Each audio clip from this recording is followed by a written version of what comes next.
Hi, this is Brian Singer on the set of X2, and it's loud. We're still working, sort of. I just wanted to welcome you to the special edition of X-Men 1. It's not my nature to be putting out multiple DVDs of film, so I trust you bought one copy and you're all sitting around in a group watching it. But I think you'll find there's a lot of fun, interesting new stuff on this, and I hope you enjoy it.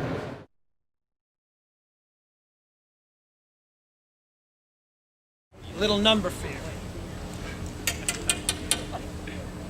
1, 2, 3.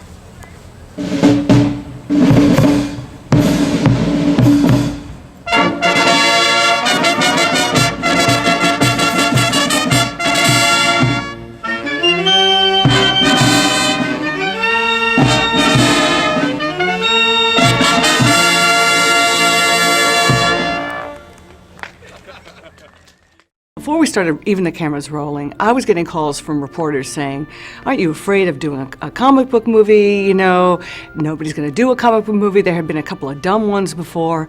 And I just said, well, we think we have a good story. We have good characters. So while we're making the movie, you don't know when you're making a movie. All you're trying to do is make the best movie possible. The problem is that at the end of it, we were so crunched for time, and we had so many visual effects that we were never able to preview the movie. We never had an audience say, oh, we love it, or we hate it, or whatever. So when it went out, we were all scared to death. Nobody knew. And then that opening weekend was so huge. It was like, it was such a fantastic feeling, but because honestly, we didn't know. I was straight off taking a couple of months off holiday, and I was a bit out of shape. And I was straight to the gym. One of the first things I did, I looked at the comic book and I was like, oh my God, straight to the gym, right? This guy had guns to here, and I was like, oh. And I'd never read them, and Brian didn't want me to read any of the comic books because he didn't want me to come with some sort of two-dimensional cartoony thing, and which I understood. So I just remember being all at sea. I think on the opening night, I looked around, I was like, oh shit, thank God I didn't know how big this character was or how big this, they'd just blown off $1 million worth of fireworks and the whole thing. And, I just come from Australian movies where you're your own stand-in, you basically make your own sandwiches at lunch, and, and I think I was a little naive, which was good. I didn't think it was gonna be good. I thought it was gonna be fine.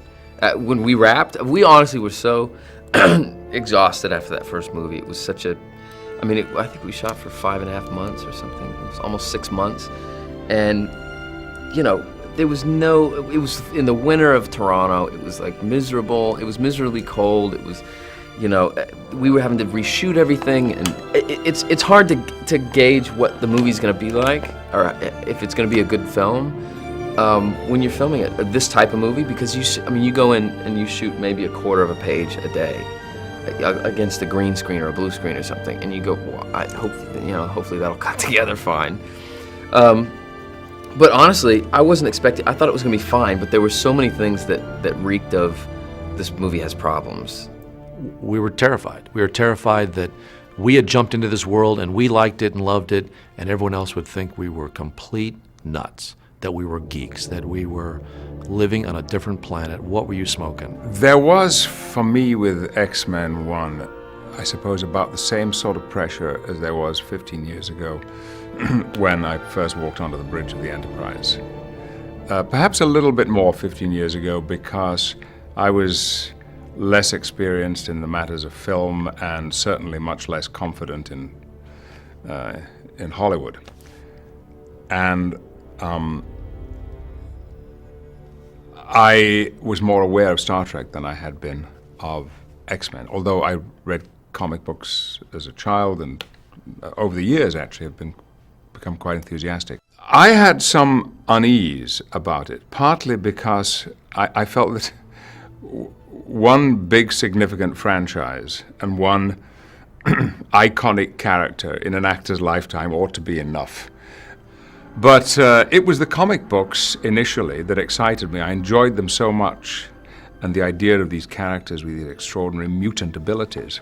That, plus, finally, Bryan Singer's terrific persuasive powers.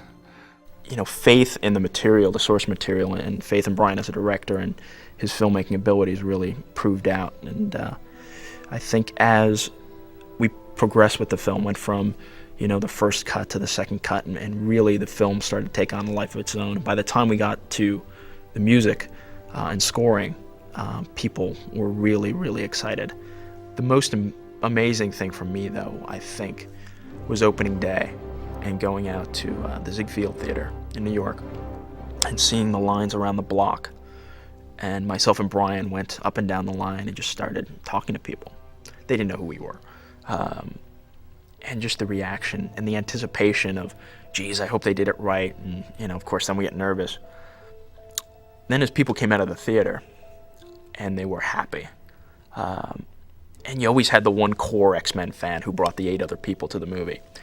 And not only was the core X-Men fan happy, but the 8 other people were happy. I was blown away. I really was. I was extremely proud of the first movie. I thought it was the perfect blend of comic book and reality, and it made you care about these characters. And it was like that was the base of the movie, was these characters in the story. For 3 months after I finished X-Men, I was auditioning for films and not getting some, and I got one with Ashley Judd, and I had to audition for it, of course, like everybody else. And on Monday I turned up on set when X-Men was the 4th highest grossing movie ever, and they were real bloody happy. I wanted to renegotiate, but anyway, they were happy, and I walked out of my trailer that first day, and there was about 8 paparazzi sort of running down the street chasing me, and that's when I thought, oh, right, okay. It surprised the hell out of me, but that's when I realized that my career had changed, you know. X-Men is going to last. It's going to endure because it's about themes that have resonated for decades and will resonate, about tolerance, about how we treat each other, how we're going to live. Those things don't go away. I was never really given any kind of clue that, you know, if we do this again, you might be in it. Like, I didn't really know. I mean, I assumed that. Actually, I never really thought about it too much until people were like, hey, are they gonna make a sequel? And I was like, you know, right after the movie came out, I was like, I don't really know. Oh, well, you should be in it because, you know, you and Rogue had this thing and you sent her off, but I think you should be nice to her again. You guys could be like a couple or whatever. So a lot of people were kind of saying that to me, but I was kind of like, oh yeah, that'd be kind of cool. But I really had no idea. I didn't know. I mean, I was hoping and I was thinking about it, and like, you know, it could definitely work, but I was really given no kind of hint that it would happen. And then sort of while this one kind of became, you know, the script and the rumors started going around, that's when I started to hear like, oh yeah, maybe you might be in this one. But first time around, I had no idea. It was kind of like, if it does, you know, if I'm in the second one, that'd be great. But if not, you know, it was just a good time.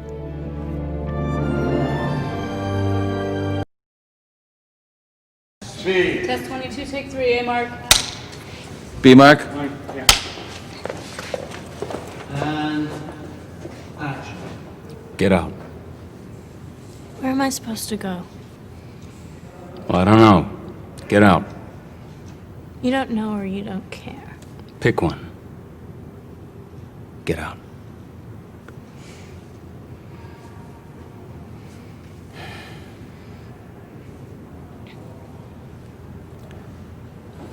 Okay.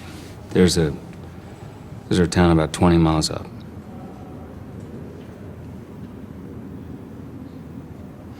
What's your name? It's Logan. So what's yours? Rogue. What kind of a name is Rogue? What kind of a name is Logan? Is this your wife? Hey. She's pretty. How long have you known? Known what? That you're like me? I'm not like you. Yeah, you're just a regular, everyday claw guy. Hey, listen, kid. Right now, about the only thing you've done to endear yourself to me is to get me into a fight. So please, Rogue, if you don't mind. Were you gonna kill that guy? don't know. I was just playing it by ear. You know, you should wear a seatbelt. I don't need to take auto advice from a girl. Thank you.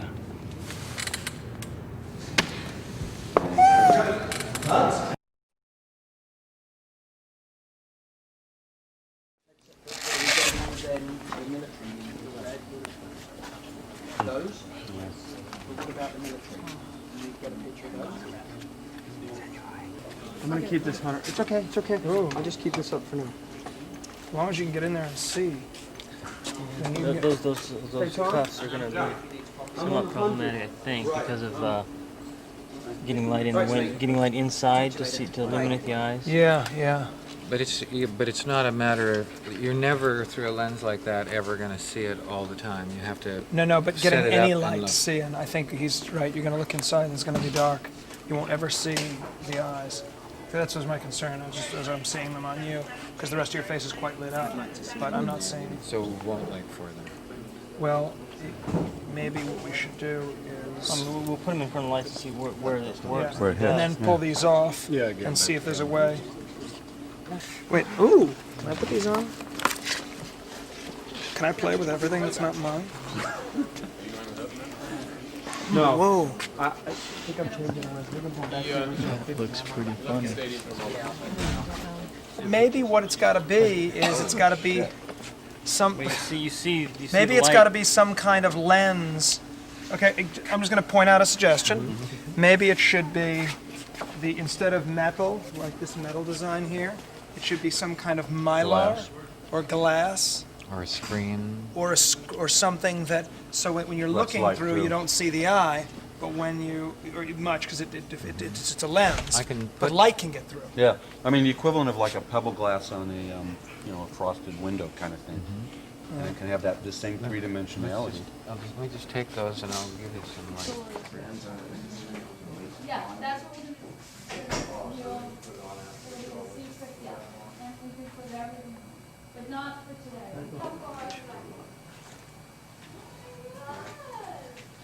Tell me, you're the behind the scenes man. I'm the behind the scenes DVD man.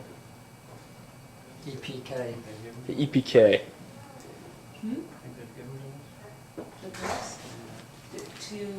Show you in all your glory.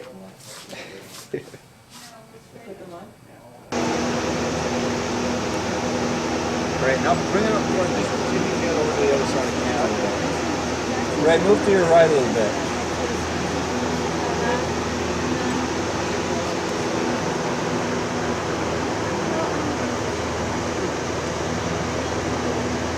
Let it go for a second, let it bounce. You gotta raise it up. See, I can do. Raise it up. And the key is the... Ooh, that's great. The key is this spot here, though. We gotta. You see that chord? Yeah, I can. Yeah. But if we can, I can't do that right now. Okay, I have to but rebuild it.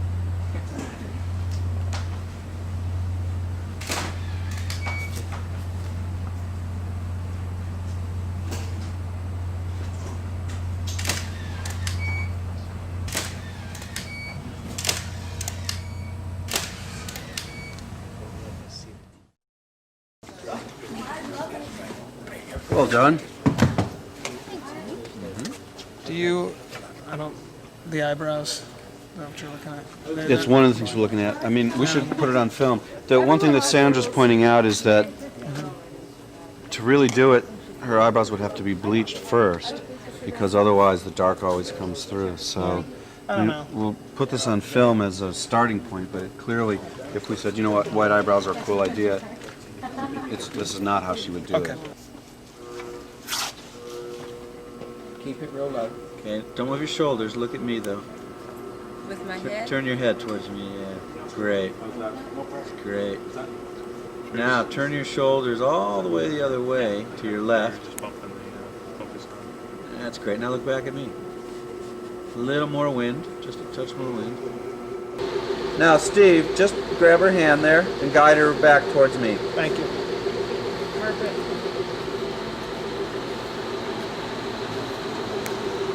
That's good. This is a rollout. Now, I haven't seen a full figure on this wardrobe, if that's important. Huh? Yeah. Yes, not without changing the role. The X, the bane, the horrible problems of the X. It would be easier if it was a T. Yes, it would. It sure would. Okay, I'm just going to turn this on just to see if Now he has. Oh wait, maybe we could.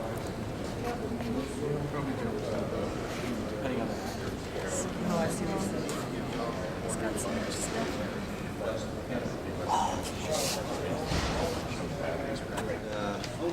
Yeah, let me see a profile towards the light. Turn around towards the light. Yeah, hold that. Just try cast and fundraising.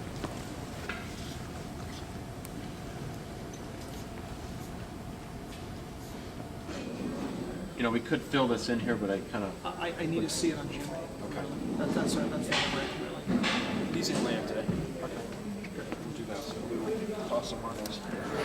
Yeah.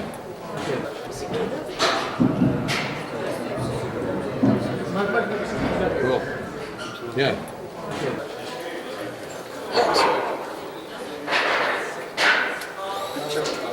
Take a look. I'm running out of optic energy, guys. And action. We're going backwards. 3, 2, 1, stop!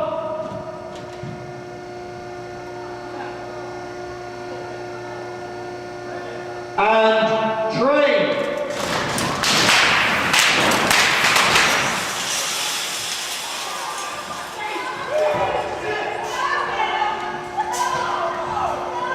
Cut it! Okay, freeze everyone, freeze, freeze, freeze, freeze, freeze. Everybody be quiet so we know everyone's safe, please. Nobody moves.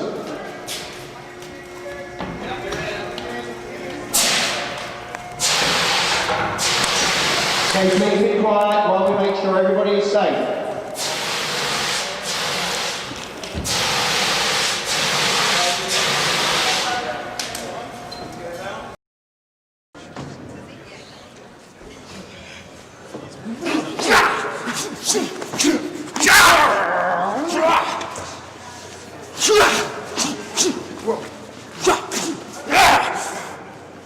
Go back, take it back. It was excellent.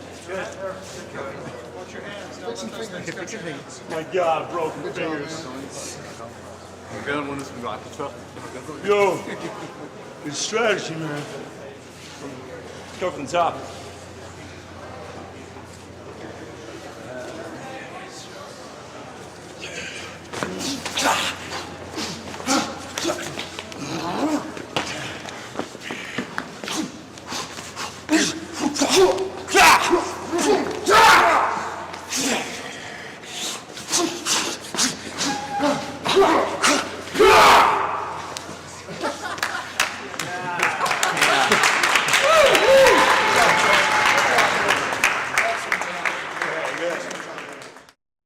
Three, two, one, stop!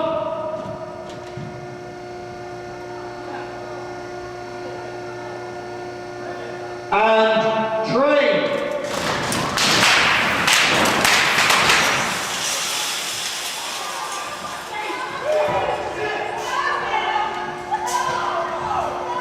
Cut it! Okay, freeze everyone, freeze, freeze, freeze, freeze, freeze. Everybody be quiet and train!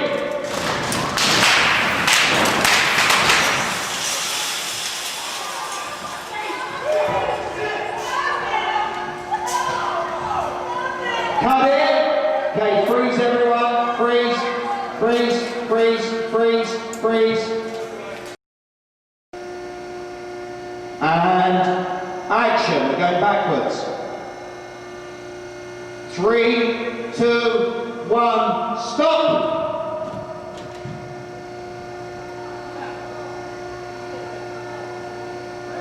And train!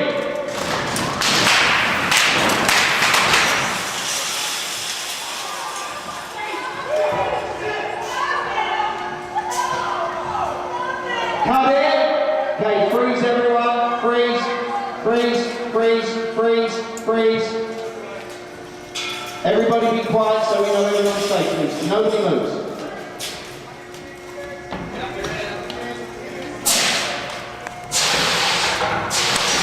Okay, please be quiet while we make sure everybody is safe.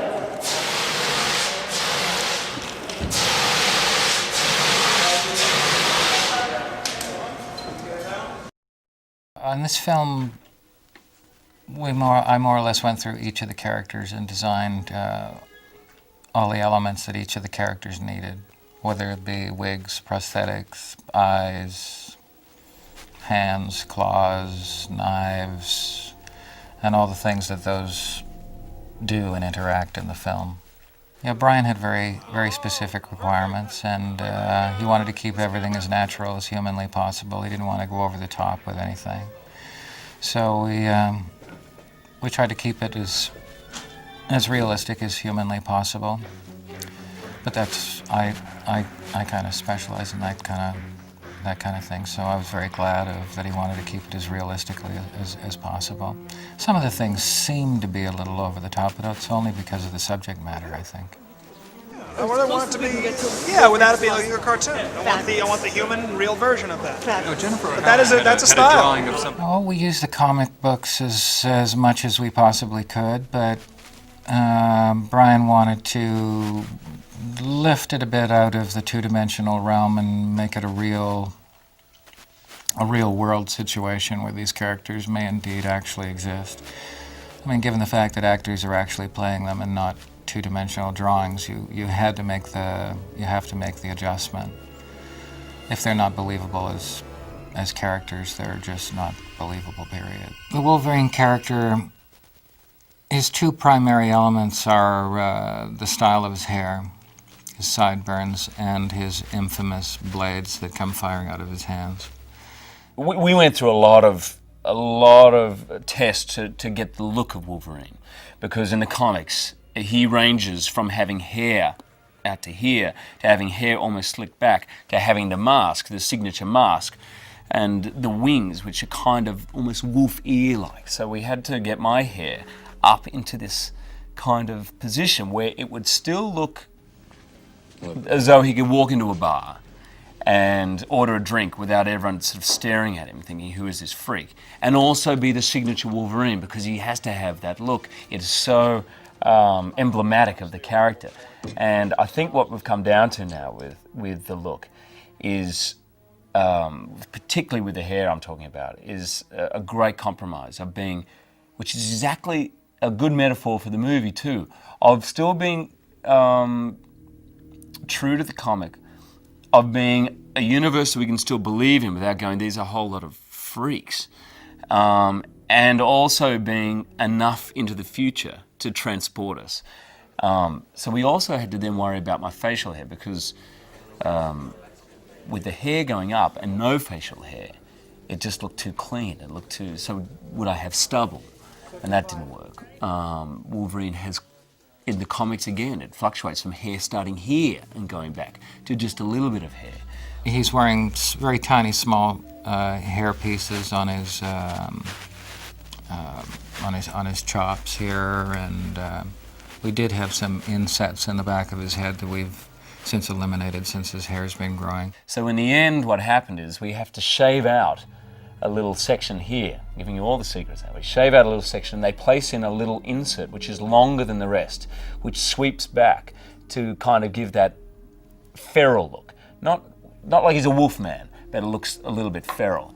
And so the overall, and then you have to shave in here, because if you had my whole face covered in hair and everything, you wouldn't get anything human or any kind of real reaction. So I'm now in a hair routine daily, which takes me about an hour and a quarter, and I now fully understand the plight of most actresses on movie who usually have to appear an hour before I even get out of bed, just to get their makeup done. So the other thing he has, which any kid will tell you, is that Wolverine has claws, okay?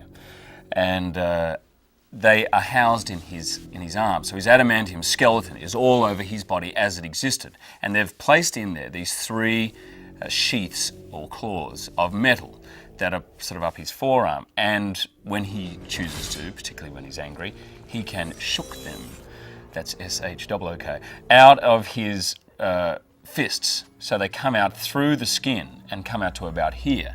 And these are razor sharp on all sides and all edges and can slice through any metal or any substance on the earth. So basically it makes him a pretty decent fighting machine. Well, I have a whole set of blades. There's probably about 15 different sets of different configurations that he wears. Some he wears in gloves, some that he wears on his bare hands. Some of them are real, some of them are plastic, some of them are bendy, some of them are chopped off for punching through walls and stuff like that. His character turned out to be pretty straightforward. Wolverine's an attitude. Wolverine is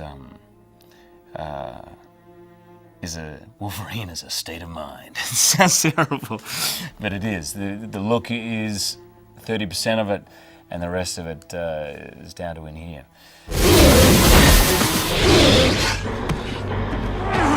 Sabretooth again. He's about a little over 2 hours. He's wearing full prosthetics from here up, full wig, eyebrows, and full big sideburn chops and stuff like that. He's got quite a bit. It is a heck of a process. There's several hours in a makeup chair. I've got prosthetics that I go through. I've got a long wig that I'm wearing to add to my hair. He also has teeth. We've made him some interesting teeth that we like to call vampire teeth, but they're not supposed to be vampire teeth, but they're kind of like that. And he also has very large scleral lenses, black lenses that he has to wear. With the prosthetics and the whole look, the cat-like look that I take on to become Sabretooth, turns me into a rather vicious person.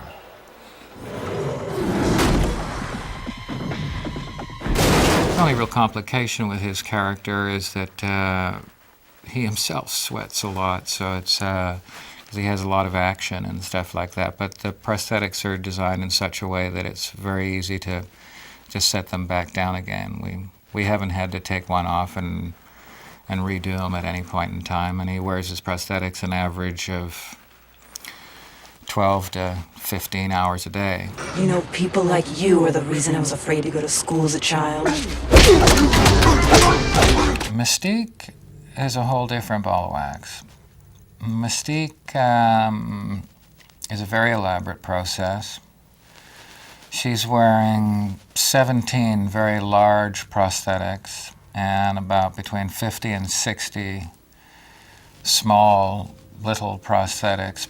I've developed a new prosthetic that we're testing more or less on this picture, where we essentially don't need to glue the prosthetic down aside from its very edges. It sticks by itself. So the process of putting his prosthetics on and getting them painted up and stuff like that, we can do to 15 and 20 minutes. They're pre-colored, and all the eyebrows and things like that are pre-punched into it, and they self-stick, so it's pretty straightforward. I had to sit through 7 to 8 hours, excruciating hours of makeup every day. So, well, not every day. I was in and out of Toronto for the 4-month period that they were shooting the film, but it was really hard. My call times would be 1 to 3 a.m. for the most part. I have a hydraulic table, one of those things that a doctor would have, sort of a thing. And she does most of the makeup, most of the application of the prosthetics and stuff like that are done on that table. I have a crew of girls that look after that. It was 4 women who worked on me, and the 30. It was like 2/3 of my body covered in prosthetics, and then the rest prosthetic scales, like sheets of prosthetics, and then over 100 prosthetics in all. The prosthetics are all translucent and already have the color built into them, so that we put them down over top of her own skin. They're very thin and they move really well. I mean, they're so stretchy. But I don't feel naked once I have them all on, even though I guess I look fairly naked. And for a while, you know, because it's kind of cold outside right now, for a while I thought they'd keep me warm, but they don't. It's kind of like wearing wet clothes when I have them on. They kind of make me colder. Is it itchy or uncomfortable? No, I mean, it seals off my skin, but it's not uncomfortable at all. It's actually very, very comfortable. And then the color that we mix to airbrush then matches that relationship, the marriage between the translucent blue prosthetic and her own skin. And then we marry that into the paint. And then the rest was all airbrushed blue paint, which made me really sick to my stomach. We started the logic by designing her, by coloring her with food coloring, because we were not aware of any paint that would be believable enough that it didn't just look like somebody had been airbrushed.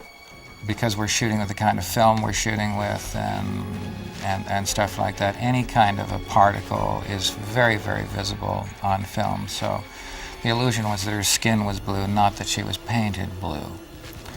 So when we started with the food coloring, our first thing was to try and find a way to get the food coloring off, because the word food coloring in my business is an absolute and utter no-no. But we did find product that would allow us to get that food coloring completely off her entire body within an hour after we started, which was quite something, because normally food coloring's on you for about a week. But we flipped over to that due to the sensitivity of her profession, as being a model and stuff like that. And we found a much more tolerable airbrush paint that paints very, very well. And because of the sweating and that there was a time when there was going to be raining and stuff like that, so we had to find something that also was not going to move with water. So this is an alcohol-based paint. It's still a bugger to paint her whole body in the sense that you fill an whole environment full of paint as you're airbrushing. So you have to go at it slow and easy so you don't die of paint fumes. And it actually wasn't the makeup application process that got to me after a while. It was the maintenance of it that was so horrible, because the pieces would shift and I'd get little halos of skin around the edges of my prosthetics, and so they were constantly re-airbrushing, repainting my body, and so the maintenance really killed me. And plus I had to wear a wig and 2 pairs of contact lenses. Vibrant yellow eyes with little brown spots in them. Again, very large scleral lenses. So she wears a bandage lens, we call, over her pupil and iris, which acts as like a cushion between her own eyes and the scleral lens. These are soft lenses, not hard lenses. So it makes it a little easier for her to deal with, and there's a very, very small opening for her to see, so her vision is minimal, to be kind about it. It was the most mind-numbing process you could ever imagine, and I maintain that nobody without modeling experience could have handled it. I still have blue pores.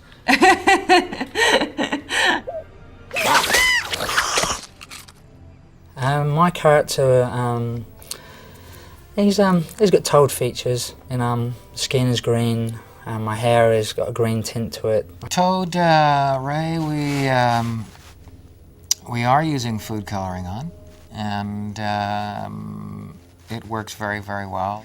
His hands and whole head are kind of this off mustardy, kind of greeny, pukey kind of color.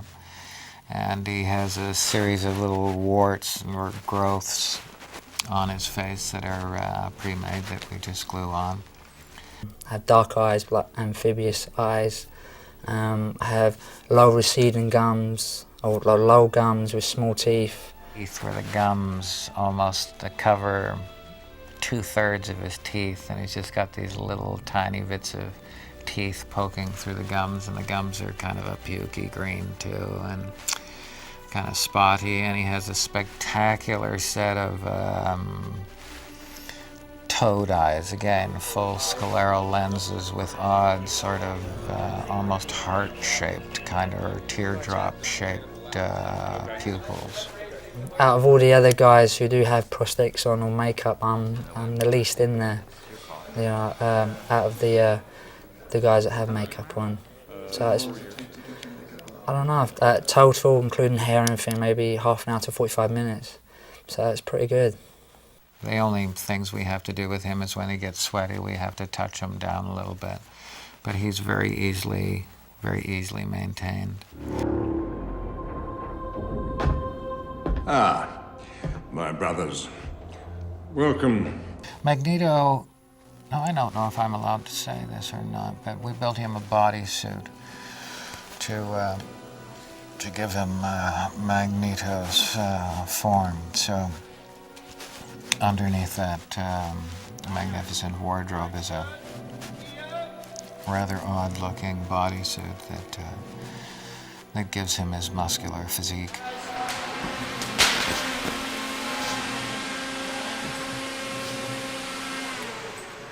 All the characters, due to the nature of the way Brian works and the nature of the film and how much action's in the movie and stuff like that, all had to be designed very practically and very simply. There was just no way that we could spend copious amounts of time with these characters away from camera.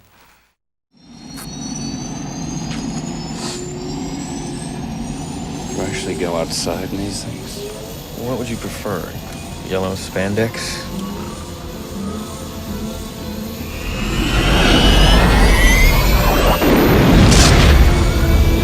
Brian has sort of assembled a team around himself, you know, since Suspects. We have Louise Mingenbach back as costume designer, and she's brought, I think, a great amount of flair to the costumes, but keeping them grounded in reality. And that was the key thing, was not to make them look like they were running around in yellow spandex or blue spandex, but to keep it real. I think Brian's intention, when we're trying to follow through on this, is to create these characters and these powers as if they could really happen in our world today. Prove it.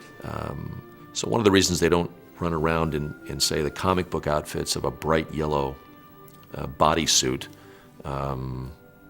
is that might be kind of goofy today and would be not very realistic.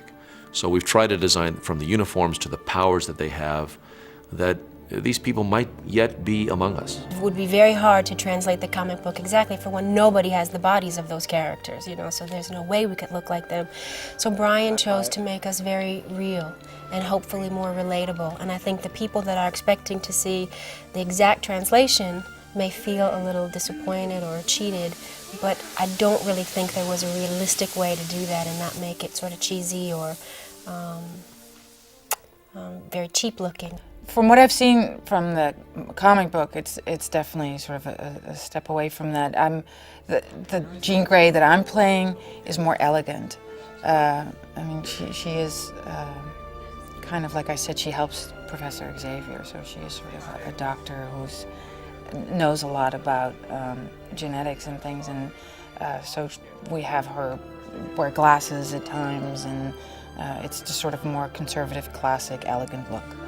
I loved that first time the four of us came out on set in our costumes, our X-Men costumes, to see the excitement.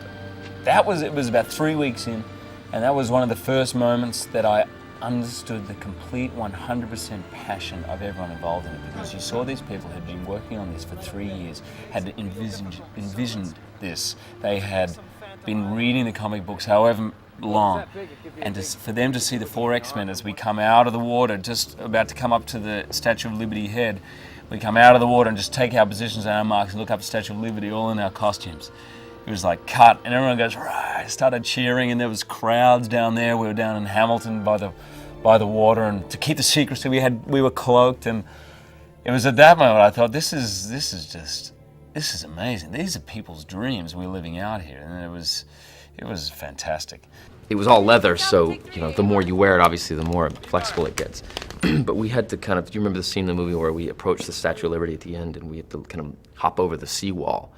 And it's like, you know, 1.5 feet, 2 feet, you know, but you do have to take a step over or, you know, put your hand on it and hop. And they rolled camera, and it was the first time all of us were in our suits, and none of us could get over this wall. I can hop over like this, but I can't promise you I'll land every time. Oh my God! Whoa! Oh my God! Careful! It's just impossible to get your leg up there. Yeah, I know. Oh my God! I had trouble getting my leg over before, but hey, so it's the first. Now I see what you got. I'm gonna twist my ankle. The blooper reel. We should, yeah. I don't know if we're gonna need to stage it. No. Oh, Jimmy, what are you doing? What was that? Ripping the material. This is insane. Nobody could move in this. I know, mate. You can't do it. Hey, that's it. And now don't breathe. And don't breathe. So Gee's taking pictures of us in our hotel right now with a telescopic lens. Yeah. It's going. The new comedy, X-Men. I mean, like, they have the footage of it. I hope they'll put it on the DVD. But we like tripped and like we fell flat on our faces, and because we couldn't get our legs high enough with these suits. So you couldn't feel less like a superhero in these costumes. Hey? It's a little tight. No, it's fine. This one's got a little breathing problem. But as long as we look good, that's the main thing. X-Men, that's all I'm here for. Just when I trip, just come and help me out or something. Guaranteed to trip. Hold your breath, but don't make it look like you're holding your breath. Jimmy's like, fuck, what? This fog kind of mask that? No. Alright. Oh! That's it! That's a cut. I know, I forgot! I had too much on my mind. Oh, me I too. had to get over that wall. Oh, hang on. And then Cyclops, you look up, and then all of you sort of follow suit naturally, you know, not like the Rockettes. All right? Let's see. And I'll be speaking to you from the big microphone, which everyone hates that I have. And to sing these Joel boots Schumacher are made has for one. walking, Brian Singer. We're going to take the batteries out of it. Oklahoma.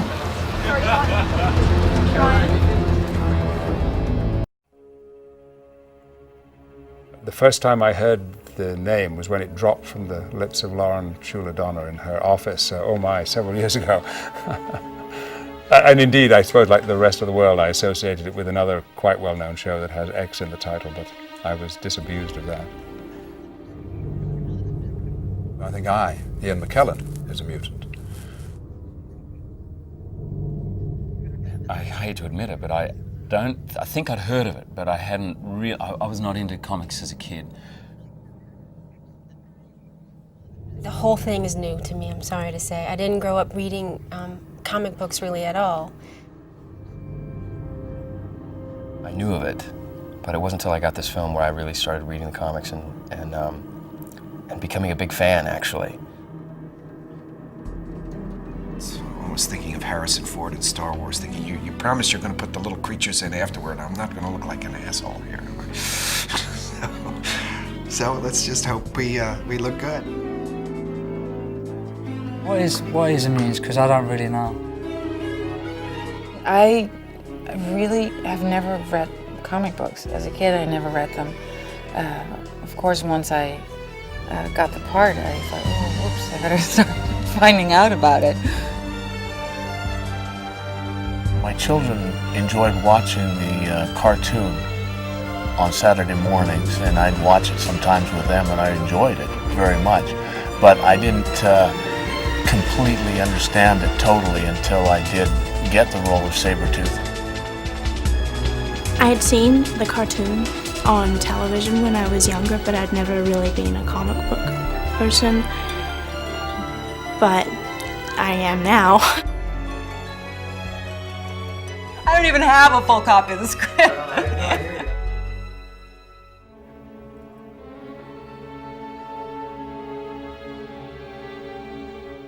We were able to put together the cast because of Brian, first and foremost. Because Brian isn't known for doing a comic movie. He sent the message out to the cast that, you know, his vision was more reality-based. If it were up to me, I'd lock them all away. It's a war. It's the reason people like me exist. When departing from things that the fans have come to be comfortable with, I always try to at least remain respectful to the essence of the characters. And since the characters over 38 years have gone through so many different transformations, it's an awful lot to choose from. Brian's very smart. Brian has put heart and soul into this in terms of finding a way to tell this story that makes sense, is realistic, is not goofy, and he's completely absorbed by that and going after it. He tries to make sure that the logic makes sense, that the core fans are going to be satisfied. But he too didn't come out of that core fan audience. He's only recently been grafted into that. And so he appreciates that, but also appreciates what it is that makes a good movie and a good script. I think from reading the script, I had had much more of a comic book sense of the world and a fantasy sense. I think it's an excellent decision because it creates a believable environment for our heroes. The history that these writers have developed for these characters is astounding. It's incredibly elaborate. And Brian has tried to insert as much of that history as possible, to make it as real as possible and to draw the audience in and say, this really exists somewhere. He could be a valuable addition to us here. He's not one of us. But he is. Don't forget that. Fine. But if you put a guy like that in a combat situation, there's no way he's going to take orders. Give him an order worth following, he'll take it. And I think what's interesting about X-Men is each mutant ability or each character has both a blessing and a curse. Cyclops, you know, has this incredible energy that comes from his eyes, but he can never really, you know, look at another human being with his naked eyes without destroying them. And, you know, being a psychic and having your head filled every day with the thoughts of other people. And just, there's all these different dichotomies and anti-heroisms in the universe. And I find that really interesting. Like if you could sit there and imagine that right now, someone would walk through the door and blast a hole in the wall with his eyes, you would be A, scared, B, amazed, and C, once you had time to let it settle in, go, what the hell was that? And should I be scared of that? Does that put me at any risk in whatsoever? Are mutants dangerous? I'm afraid that's an unfair question, Senator Kelly. After all, the wrong person behind the wheel of a car can be dangerous. Well, we do license people to drive. Yes, but not to live. Mankind always fears something more powerful than itself. That's always a direct threat. And as people evolve and mutate, that threat becomes greater. And the human race has to react in a way that either goes to war over it or deals with it. I was afraid if I went to hospital, they would treat you like a mutant. We're not what you think. Not all of us. Tell it to the ones who did this to me. These issues of that are very relevant in society today, of how we live with people who are different from ourselves, who we may fear or feel uncomfortable about, and how we can create a society in which everyone can coexist together happily and creatively and productively, is what lies at the center of this. And the fundamental argument that finally violence isn't going to be the way to go.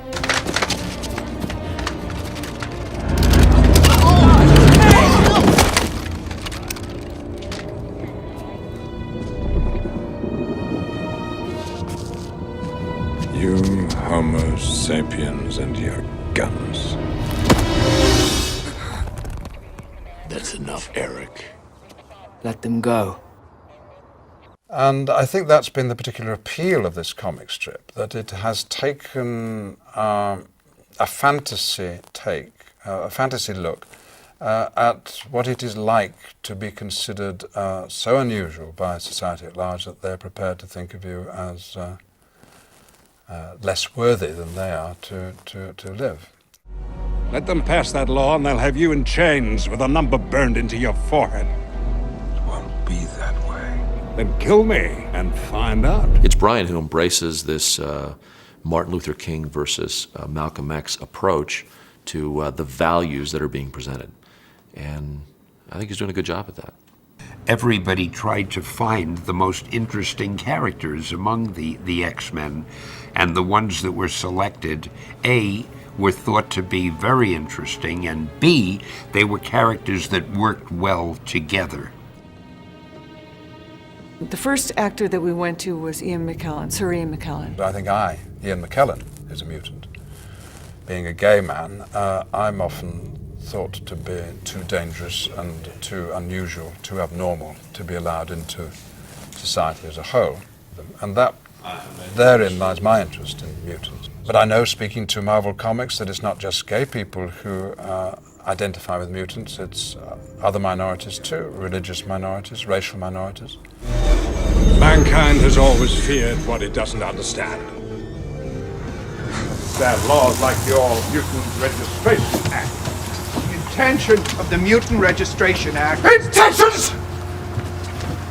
Intentions! We know all about the road to hell and what it's paved with. We're not talking about intentions. We're talking about mankind, its fear. And trust me when I tell you it's only a matter of time before mutants will be herded into camps, studied for weaknesses, and eventually wiped off the face of the earth.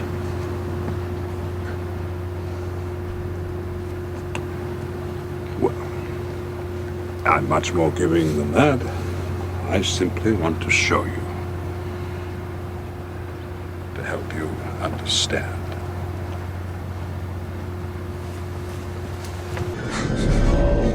Well, don't fear God, Senator, and certainly don't fear me. Not anymore. He is an interesting kind of villain because he's not a villain in the conventional sense. He actually has seen in the past how minorities or people have been singled out and murdered. His family were killed in a concentration camp. He was very young. And he harbors that fear and resentment for the fate of mutant kind. But as he's grown older, he's taken it to an extreme. And I ask only one thing in return. Don't get in my way. And I think once we had both Brian and Ian, other actors were aware that, oh, this is a more serious, this will be a much more interesting and complex movie.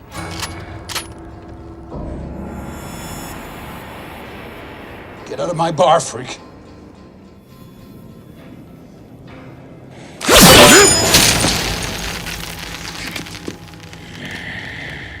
As an actor, I always would have said playing someone who is alive and famous would be the hardest task.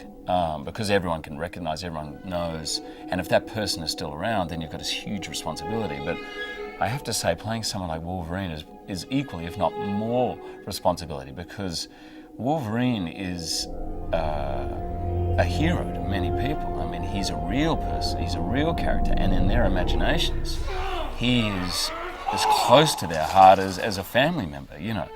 I've heard of people with tattoos of Wolverine.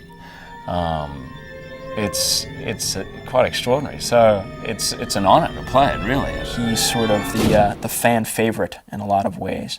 Cut from the same mold as I guess Steve McQueen, Clint Eastwood, and that ilk, because he's such an emotionally torn character, and he's such a reluctant hero. Help us.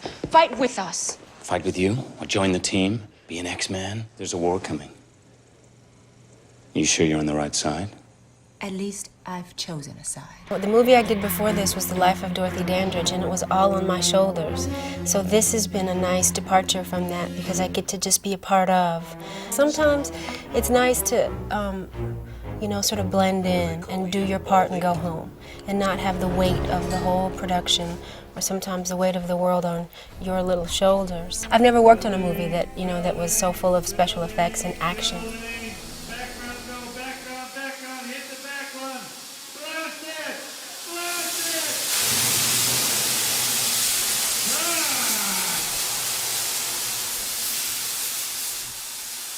So this is a chance for me to grow and to learn and experience a different kind of acting. It's very foreign to me. So many visual effects and stunts and things like that. It takes just a lot of time, and I think that that just is the challenge, is putting the time. That's the real endurance of making a movie like this. All right, perk up. Film is always creating an illusion from moment to moment anyway, so film acting is a lot more dealing with green screen or special effects, and you just hope that they're going to look great later.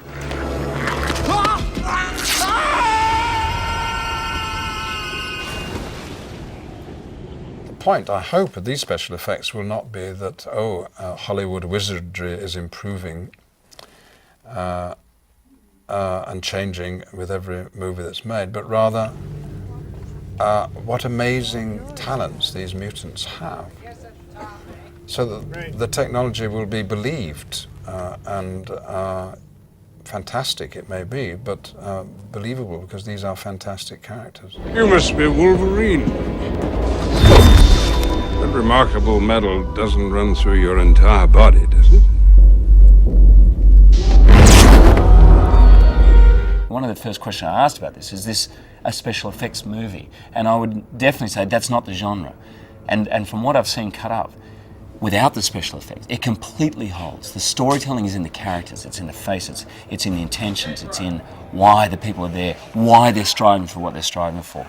And that's what's going to make the movie. The special effects is just going to be icing.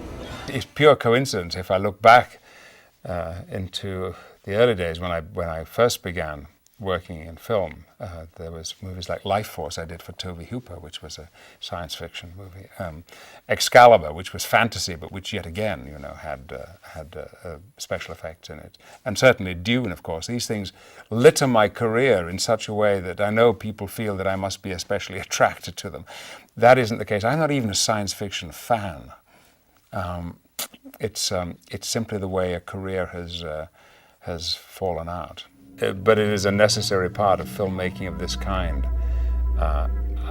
I feel that I have done my time in front of green screen and blue screen, or in front of duvetine, or acting with X's marked on the top of a C-stand.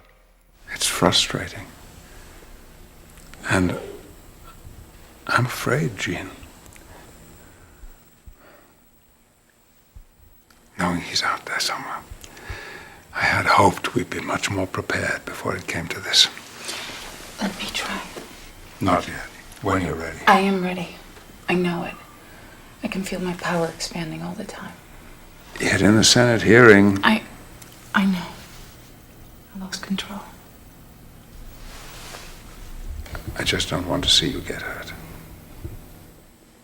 Just watch these guys and watch Ian McKellen and Patrick Stewart, and now here I am acting with them, and it's amazing to me. But these are guys who have such incredible voices, first of all. But the amount of training that they've had, you just sit there in a scene with them and go, if I could talk like that, I would have such a better career. I don't see any reason why you shouldn't get these kinds of people to be in this movie. It's kind of saying that you know, that would be saying that it's just a comic book movie and there's no real acting involved. And you know, I consider myself an actress, and I find this really a lot of fun to do, and I'm feeling really sort of fulfilled by doing this kind of movie, and you get to work with people like Bryan Singer and Ian McKellen and all these people, you know. I mean, we're not just sort of it's not just a waste of people's time. It's really cure me. more than just a comic book movie. Hey, kid. Hey, Logan. You treating you okay? Yeah. Yeah? You know, I think I might stay. That's great, kid. What about you? A couple of days. There's not much here for a guy like me. Logan, would you mind if I join you downstairs? Then again, I'll see you later, right?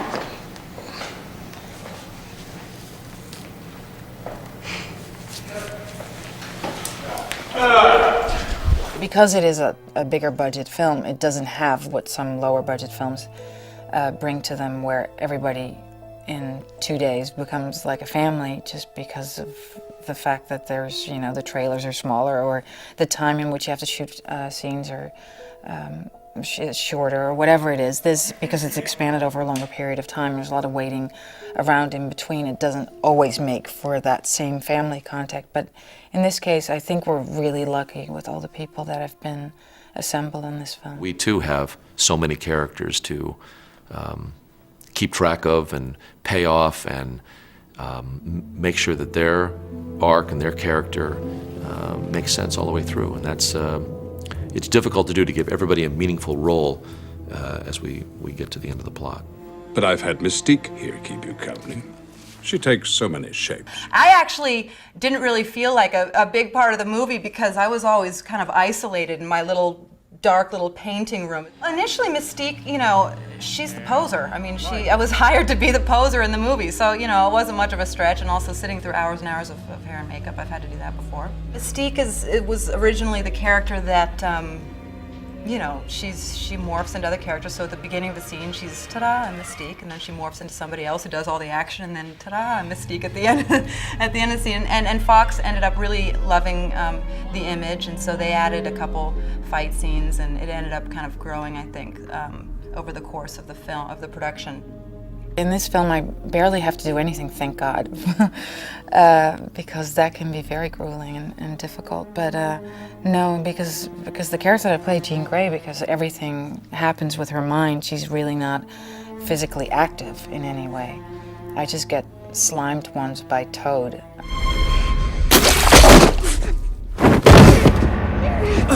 Toad, we've actually changed most drastically from the comic. What we did with the film was we made Toad dangerous. He's a very sadistic character. He's very evil and manipulative, and he enjoys the cat and mouse. He enjoys the taunting and the teasing. Really, I specialise in martial arts, Chinese martial arts and gymnastics.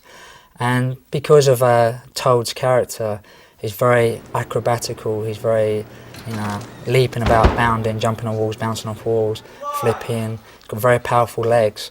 So that's where I come in, and I can, you know, execute my martial arts and gymnastics and try and bring, you know, Toad to life and use some of my skills. Quit playing around. I've come from a background of 11 and a half years as a professional wrestler. Wrestling is actually done on the hardest stage in the world. It's a four-sided stage where you can't hide anything. It's all out there, it's all go and quick. But it's a natural transition, because you do take on a character when you are wrestling. You take on a total different persona, and it translates very easily into the acting field. You owe me a scream.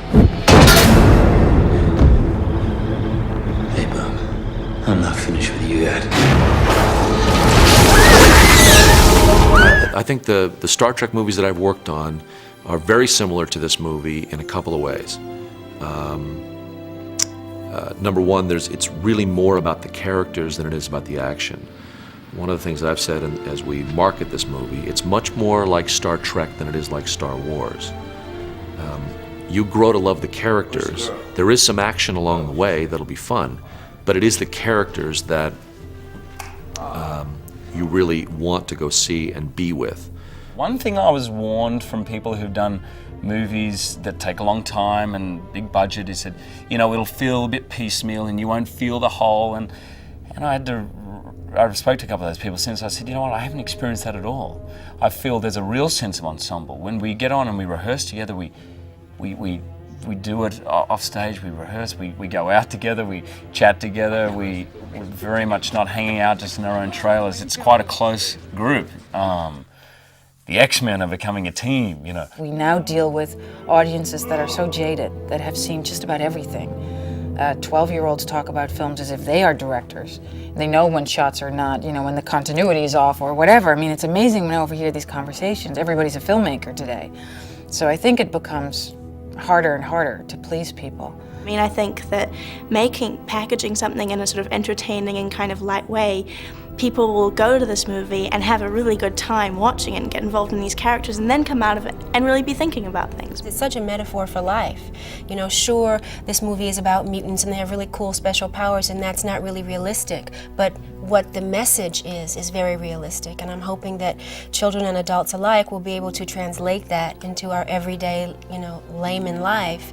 It's operating on 2 or 3 levels all the time, which makes for interesting work making the film and hopefully for viewing too. And in that respect, I think it will span the whole range of cinema goers. Whatever makes a great film is that you care about the characters and everybody can identify with them and share the journey. And I think this is quite a journey. It's been invigorating being back with Brian again. And all the actors, without exception, are absolute delights and honeys. And I'm sorry I haven't got to know them better, but we're not always in the same scenes. But I know that we've all agreed to do the sequel, so maybe my chance will be to get to know them better then.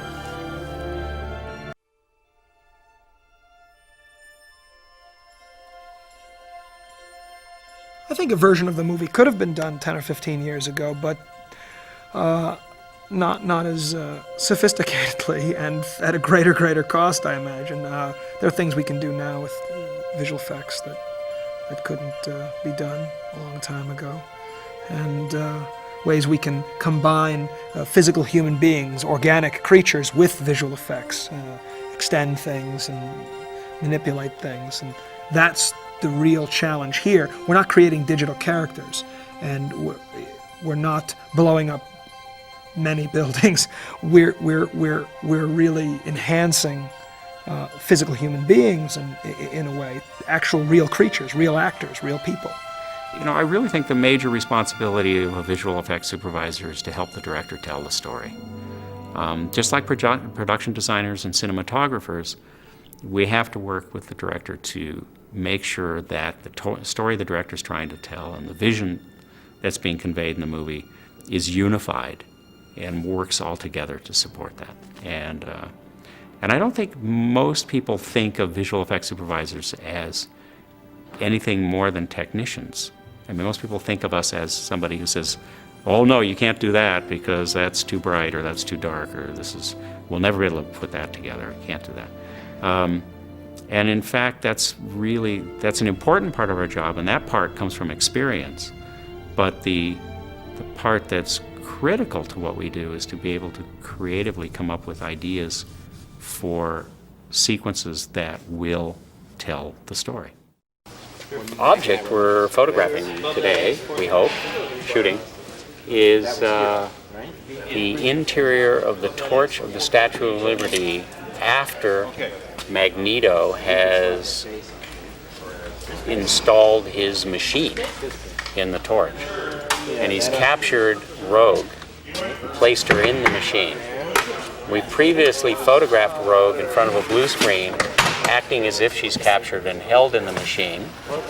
And we're now about to shoot the machine starting to spin and tearing the skin of the torch apart in the process. So we built a miniature which is a little less than half scale of the real torch, and have a very large mechanism and heavily built hoops, we call them hoops, to tear through a tearaway effects rigged skin. And the skin that'll be behind the hoops will look like the interior of the skin that forms the torch on the Statue of Liberty. This will become the background plate to go behind Rogue, who was shot blue screen. Roll camera. Okay. Action. Action. Roll camera. Hey, action.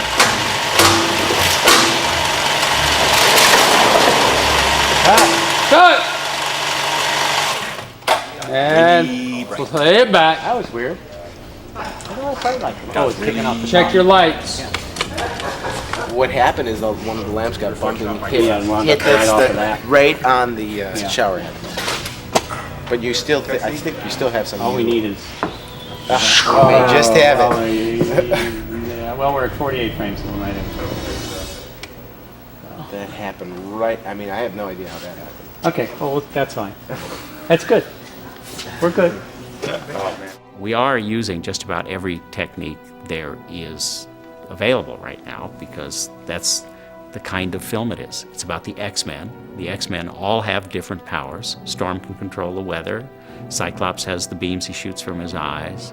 Magneto can bend metal and contort things and fly because he can use his magnetic power to resist other metallic elements and raise himself in the air. You know, Logan/Wolverine has claws. Rogue can very subtly steal other people's powers or their life force. If she was to stick around touch them long enough, she could, they could die. And we're certainly using it all, and the list is pretty long, so I don't think I have to get into that. But I think we're taking an approach which is maybe unique these days in terms of telling a story when you're dealing with big action heroes. There are a number of times in the movie when Mystique transforms into other characters. And we're trying very hard here to not do a two-dimensional, for lack of a better term, morph.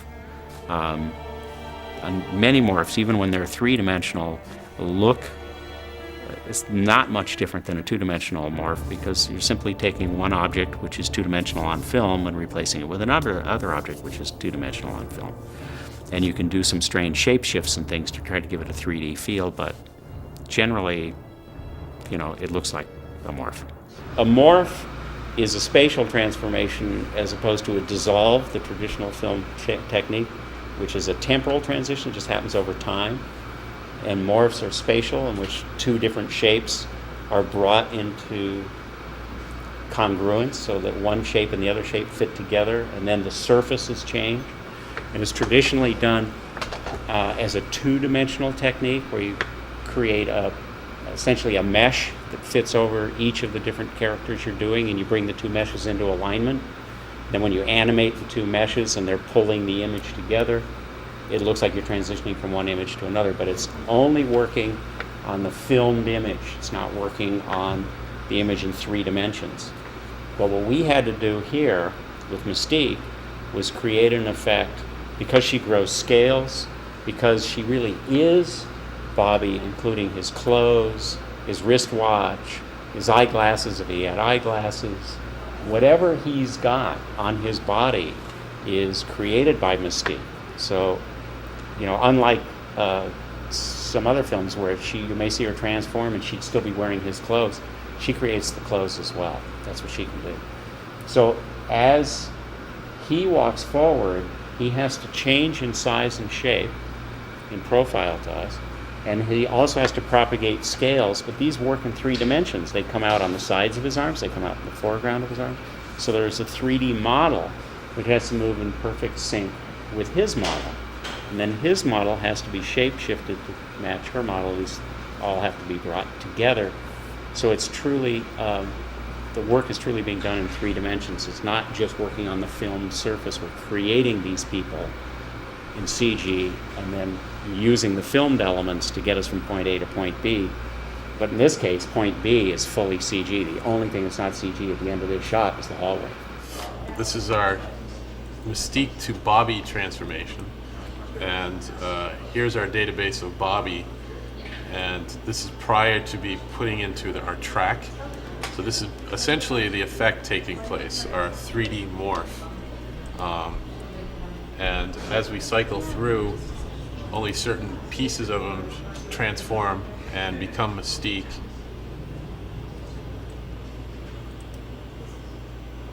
And as we cycle through, it slowly becomes, Bobby starts turning into Mystique.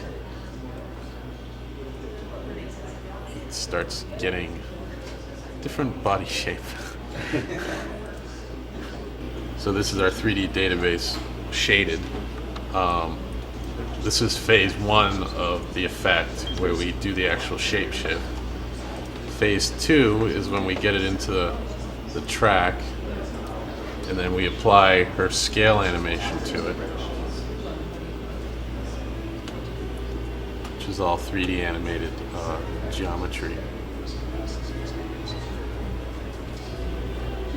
She has something like, I think we're close to about 8,000 scales on her body, and to animate all those scales at once would be a very time-consuming process.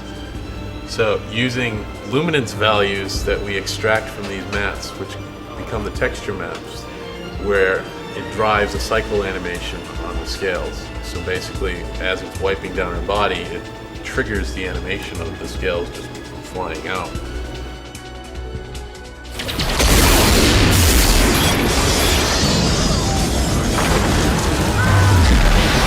I'm a big fan of practical effects.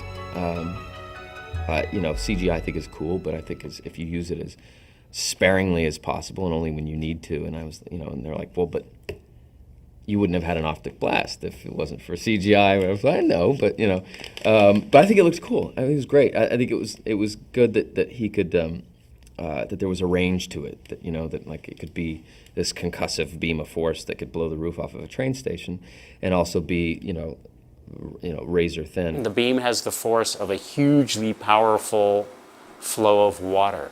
It is not a laser beam. It doesn't blow things up by heat or any kind of incendiary action. It blows things up by the force of itself hitting them. It's like hitting somebody, blasting somebody with a series of cannonballs. So in the train station, when he's in the train station, where we earlier did some video coverage of us blowing up the train station roof,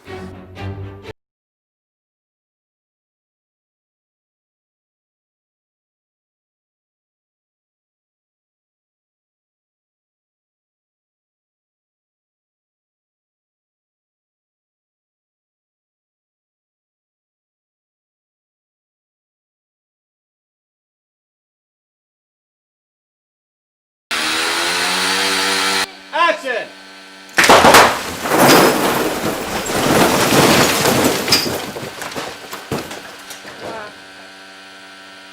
Cut it, please. Too How'd it slow. look? What? It looked great, but it was tough. So this is the element that when he first opens his eyes, this is the element we're using to bring the colors of red and white and the heat, feeling of heat and the feeling of forward propulsion out of his eyes. Is an element that looks like this.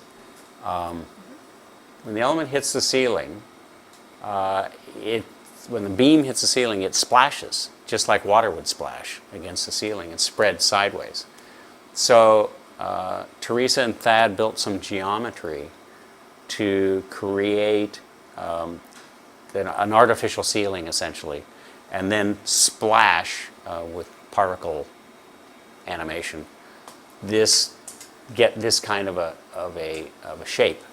as if the beam is hitting the ceiling. Right here against black, it looks flat. When you see it against the ceiling, it feels more like it's heading in the direction it should go. Particles are what a lot of CG, a lot of people use to create procedural animation. Yeah, natural and phenomenon like falling water, Right. smoke, dynamics of different sorts. fire sometimes. Yeah, dynamics that you can't get by actually creating a piece of geometry and warping or stretching or manipulating that geometry. So you identify essentially individual pixels which have a path, and they're definable by their velocity, by their mass, you can apply all kinds of attributes to the particles depending on the kind of effect you want. Right. And in this one, we've attached blobbies, they call them, which is basically, in this case, something that would look more liquidy, more molten and such, and so that when it hit, the particles are driving it to the shape of the room, but what's attached to each particle, which is just a location, would be a blobby, or basically a jelly ball, and they all glom together as they get close, and they'll separate as they spread apart. And again, just trying to push the idea of liquid. The thing about Mike is he really clicked with Brian on the fact that Mike's effects have always been seamless and real. And you can never tell what's an effect in a Mike Fink movie. And that was the #1 concern for us coming in. And he goes, and these claws go in slow motion. This will be the effect shot. Right. And then. And we have a lot of shots where the actors are wearing these, which are Logan's claws, and they really have to be made to look the same. Gee, the lighting in here is not bad. And so it becomes the job of Thad and Joel Merritt here, and I don't know who else is on the claw crew, to both track the hands in 3 dimensions so that the claws don't look like that. That would be bad, you know, or that would be bad, you know, or even worse would be that, you know.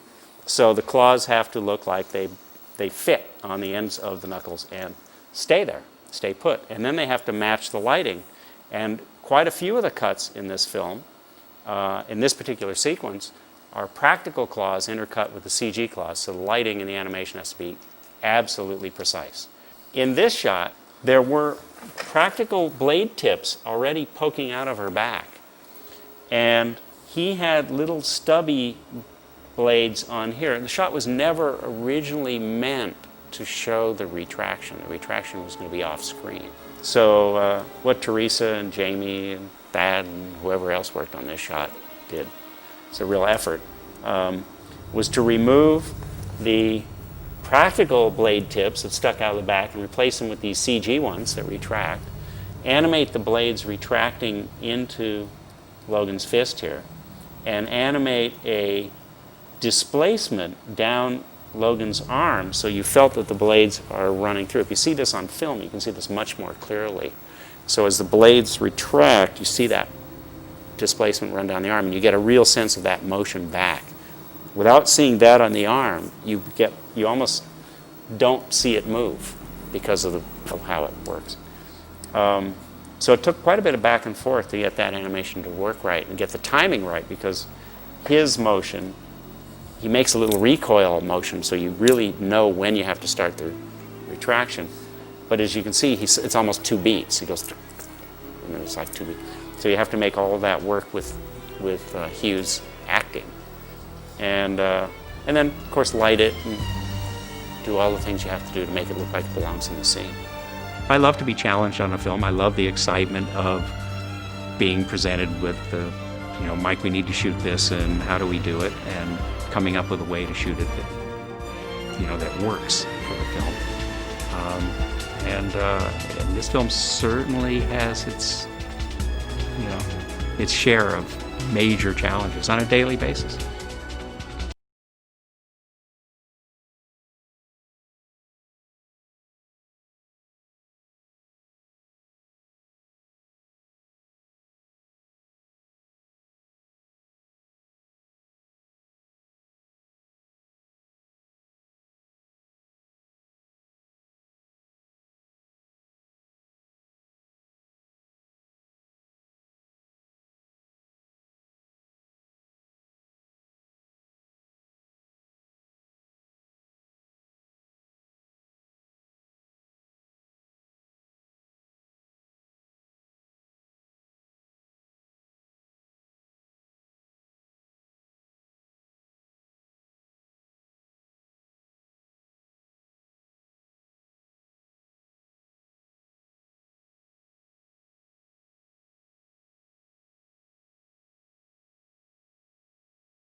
Okay, so the normal thing, let's go around the table, just introduce yourselves, because we have a few new faces here today, and it'd be great that we all know who everybody is. So we should start from Simon. I'm Simon, board, second AD. Kevin Feige. Steve Rosenwald, editor. Jim Carroll, set decoration. John Meyer, production designer. Chris Gagey, props master. Derek Blake, props. Coleman Chova, special effects. Tom Shiegel, director of photography. Mike Fink, visual effects. Denise Davis, visual effects. Escalis, art department coordinator. Louise Ringwart, costume designer. Eric Sandberg, costume manager. Gus Manier, picture car. Rick Parker, animal coordinator. Anne Brody, makeup. Jennifer O'Halloran, hair. Penny Nassau, chief lighting. Manchester Key Grip. Joe Everett, publicity. Bob Snow, Secret Service consultant. Harry Jensen, stunts. Rick Forsythe, stunts. Diane, chief. David Boyer, assistant. Wow. I'm DeSanto, and some way, shape, or form. Brian Singer, director. Lee Cleary, first AD. Billy Ray Valentine, supervising production manager. Okay, so now we all... Please, sir, you missed us. Oh, sorry. We don't know who you are, Bill. Okay, Uncle Bill Construction. I'm waiting to see Ray I'm expecting to get Ellis Island storyboards today, and also the finale. Ray, I think, has done. Brian, has he shown all of that stuff to you? Yeah. We've gone through it. There's revisions, which Ray's doing, which should of Ellis Island, or today. both? Or both. Both, okay. Yeah, and then I wanted him to start having a crack at the skeet scene. Skeet, okay. And what will Plug be doing? What's he... Do we know what he's We should going put Plug on some of the other visual effects. We should. That's taken down. Snowy Mountain Road, pretty good one. Mountain Road. And we have a basis for that with John Cohen's. You should check the priorities with you. Yeah, well, you and I should, actually, Mike, you and I should really 60% of stuff. start discussing the third act and and also a few other key effects sequences. I spent a lot of time yesterday making notes. Okay, good. Do we have any questions from anybody else right now about anything? Let's talk about locations for a second. Are we set on that exterior road? Brian, you okay with that? The Canadian road we saw. We okay with that? Is that the location? John, do you want to answer that? Because I know you had thoughts on that. I'd like to keep looking and see if we can find something that's more rugged and has more trees to it. But I think we all will agree that as a fallback, that works. Okay. So you're okay with that? I'm okay. Right, maybe we just review for a moment what we might shoot on Tuesday next week. If you scheduled to bring back Hallie, I guess some of that depends on how we like the wig today and wardrobe. So she's scheduled to come back. Jean Grey, we've scheduled to come in for everything but the uniform. Does that make sense? When is she coming? When is she coming, Tuesday? She'd come Monday for a Tuesday shoot. Is there anything, is that worthwhile? Well, we have all her, I mean, I showed you a lot of her day clothes, right? I think she's gonna look fabulous, but, you know, there's that, that's the issue. You could screen test her day clothes. We're gonna do her hair for Tuesday? And that's a major factor of her look. Huge hair. Red hair, right? Is it red? Yeah, no, I want to red her hair. She knows that, because she mentioned it. Yeah, but we should see that. We Yeah. should definitely see that. And we should do, we should do everything, yeah, absolutely. It's perfectly valid. So then, I want to go back to the test on Tuesday to make sure that we don't... There's nothing to do yet with Cyclops. I don't think so. You won't be here anyway, right? I don't think so. I don't think there's... I think, Tom, we're in James testing will be with- Cyclops at the end of the James day, some shoot Be day. at the Yeah, region. we've closed the deal So with it money. is done? Yeah, and The deal just closed Friday night late Okay. on the money only. But I'm not concerned about that. What I'm concerned about is the visor and and how it's going to fit. Now that it's just closed, we can start to schedule. Yeah, we should make sure that Yeah. works. Also, I just want to clear up something. The visor is going to have the sort of Oakley's reflective surface. It's not going to be that transparent like piece of red plastic, but it's going to have sort of a reflective surface. Yeah. Which is why the mirrored surface is interesting to me, because it's kind of cool. I mean, you stare at Cyclops, Cyclops is staring at you, and you see your own reflection in him, and it's kind of creepy. It's almost like you're the target. And I, The camera, the crew, the lights. Oh, that's how they do it. The challenges of making film. Hey, Dave. That guy who did that Bruce Lee picture. Mark, you can have the extra All going those spray mirrors. your ass. Enter the Dragon. Chris, He did what's it. the turnaround from Oakley for a new pair? Okay, yeah, I'd like to see that because, you know, they've run tests by it, but I'm trying to get a visual picture of what this thing's going to look like. I want to lock the color of it, the mechanism. I don't want this to be like a last-minute prop item. Keeping it these more elegant, darker colors. No, I know, hey, the creature to the converted.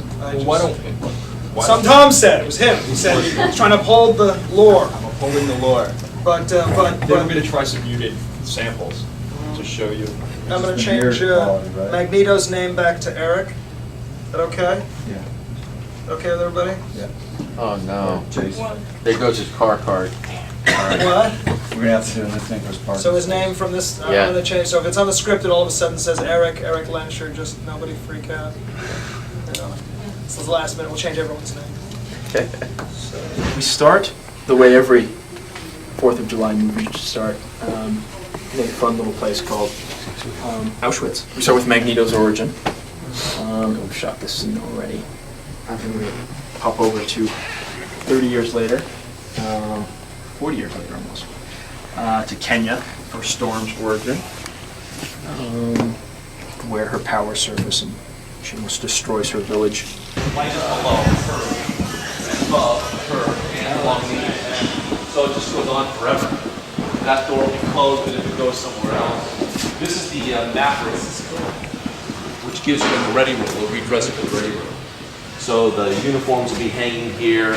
There's the scene in the end before they go to the island, where we'll have a big table here, and then, like those things that you would push and form with your hand, metal. Right. The whole landscape of One of those pin New York boards. Harbor comes up, and then they analyze what they're going to do, their approach, and work that around the table here, which would be kind of cool. Oh, should we look at the wheelchair? Yes. We're going to go see the wheelchair. That's right. So, To your right at the end. At the desk. Oh, keep going. No, he's in here, baby. we're just going to come on through here. Ah, here we go. Look at this. Wow. I think I'm going to sit in it. I think you are. Yeah, sure. And his cushions. Get on, Al. Nope. You know he likes to drive. Absolutely.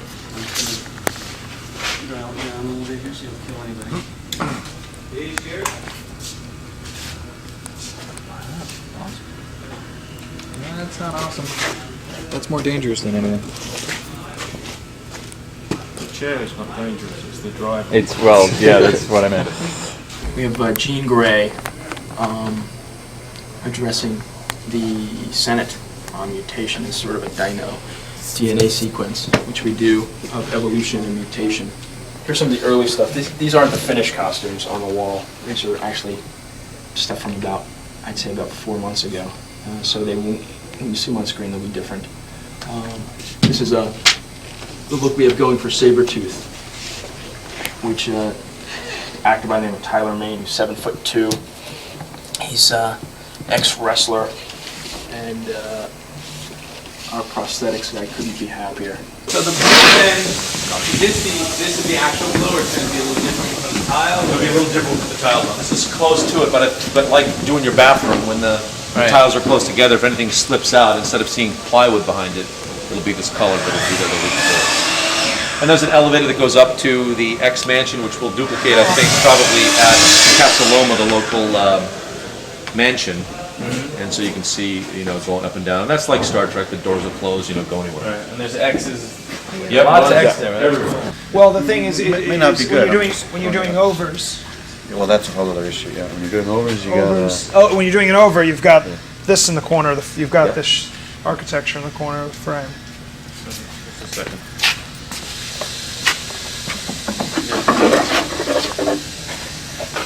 No, there should be like. No, he's doing a little experiment here, like what it would look like if it was like that.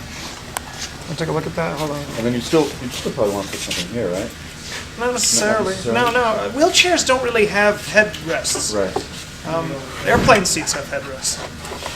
This was just this was probably the first pass we took at it.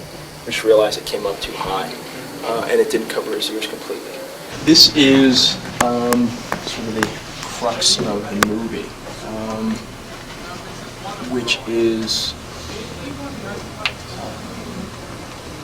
I'm not going to explain this. This will give away too much. So the doors close here, and this is Cerebro.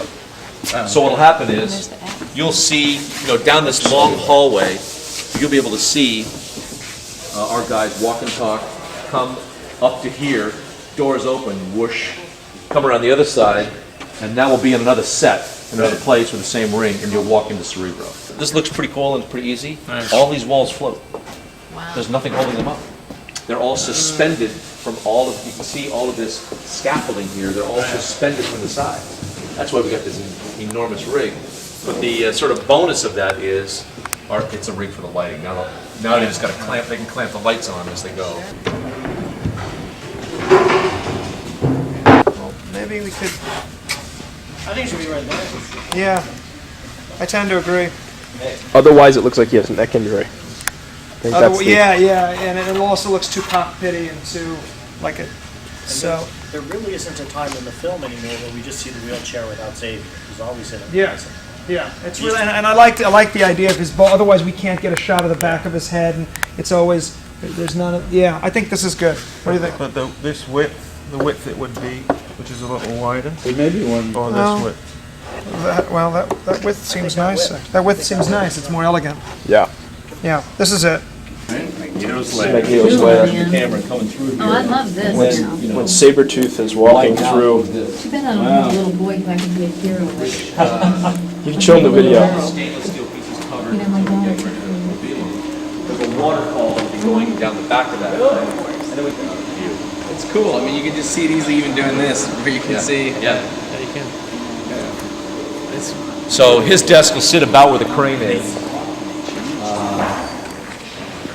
It'll be on a raised platform. The 4 ticking balls on his desk and all of that. And then this section here comes out. There's another section that comes in with the stairs coming down. So when Sabretooth comes in, it's as if Sabretooth comes into a room like this that's on the other side of that tunnel. You can sort of see the wall they've backed over there. It's so awesome. Is it supposed to look wet because it's under? It will, ground? yes. This is exactly. wonderful. So And that's this would what be that- water going over what's here. the name? For our soldiers, let's start with the big boy here. On the roof. These will be the machine gun placements upstairs, up above on the rooftops. And they're going to have a stand built for them.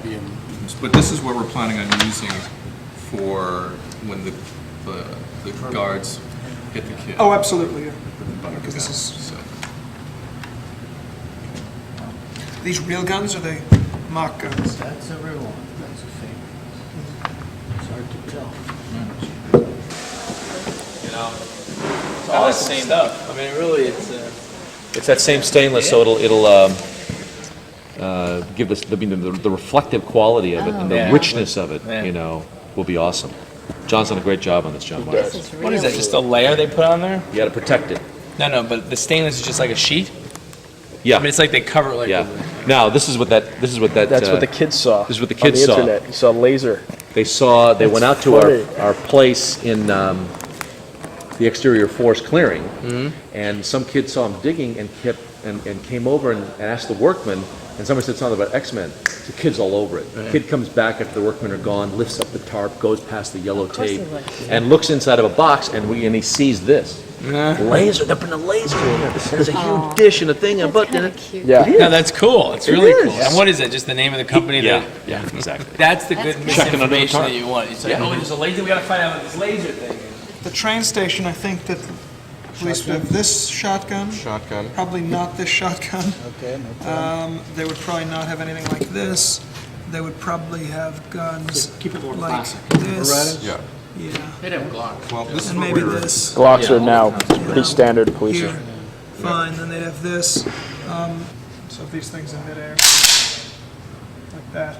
But you don't want to have this be wood. You want to have a sense that this could be metal. Metal. Right. Because if Magneto is you know, using his magnetic force to bring the hammer back. So And this is black. this would be for the assault on Ellis Island. Right. I mean, excuse me, on Liberty Island. Liberty Island. Like when they go in there with right. saber, yeah, they're pulling out these. They have these Fives. and more and weapons like this. Much more. Right. An army of Hessians. So. Okay. And that's fake. This That's is a real. fake, that's a real, this is a Navy model, by the way, this one. Because The fake looks nicer. The way they, that's right. Yeah. What we'll try to do is use the fake. I was just thinking that. For the guys in the background. These should BBs. BBs? Yeah, there's a little electric motor that goes in there, and a little battery. And the kids. Amazing what you can buy. Scary.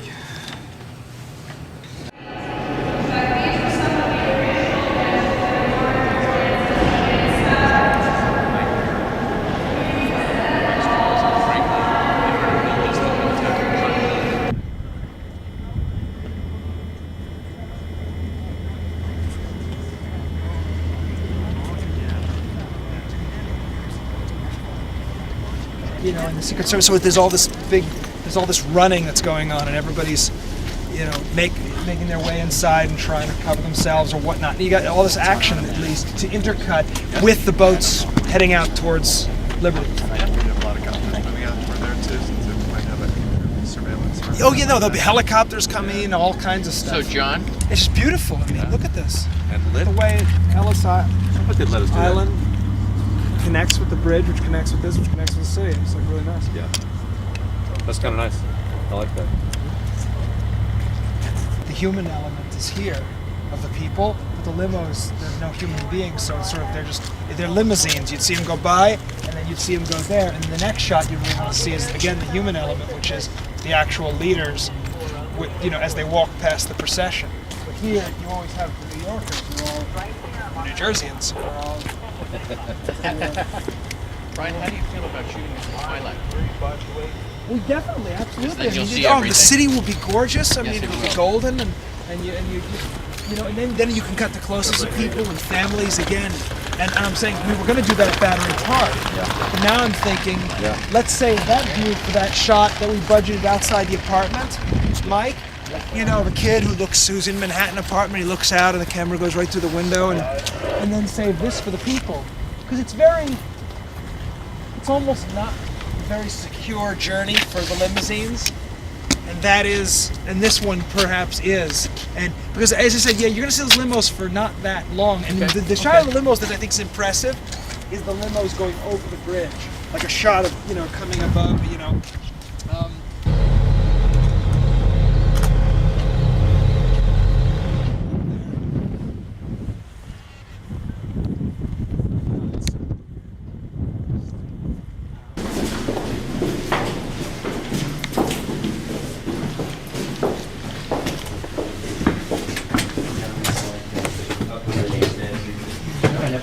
They come in here, and all of a sudden,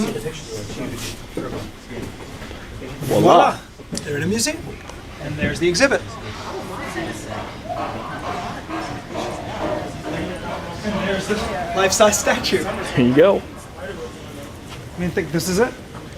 There's the exhibit that sets up the metal, the steel. There's the life-size statue. Just pull the glass down. This is it.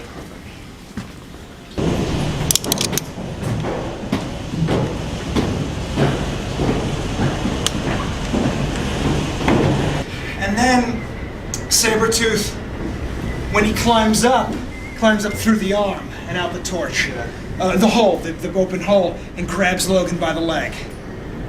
When he comes back after Logan frees himself. Okay? So you can feel the whole statue move up here. Yeah, just a little bit. In the wind. Yeah. But anyway, does that all, you got that, Tom? I got it all. I'm serious.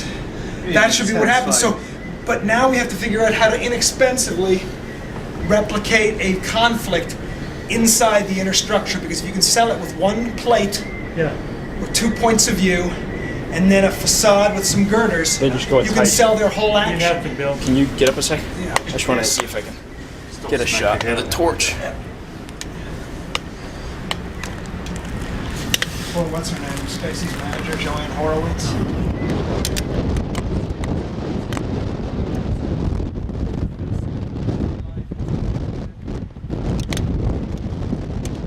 But I like the idea of 30-foot high section.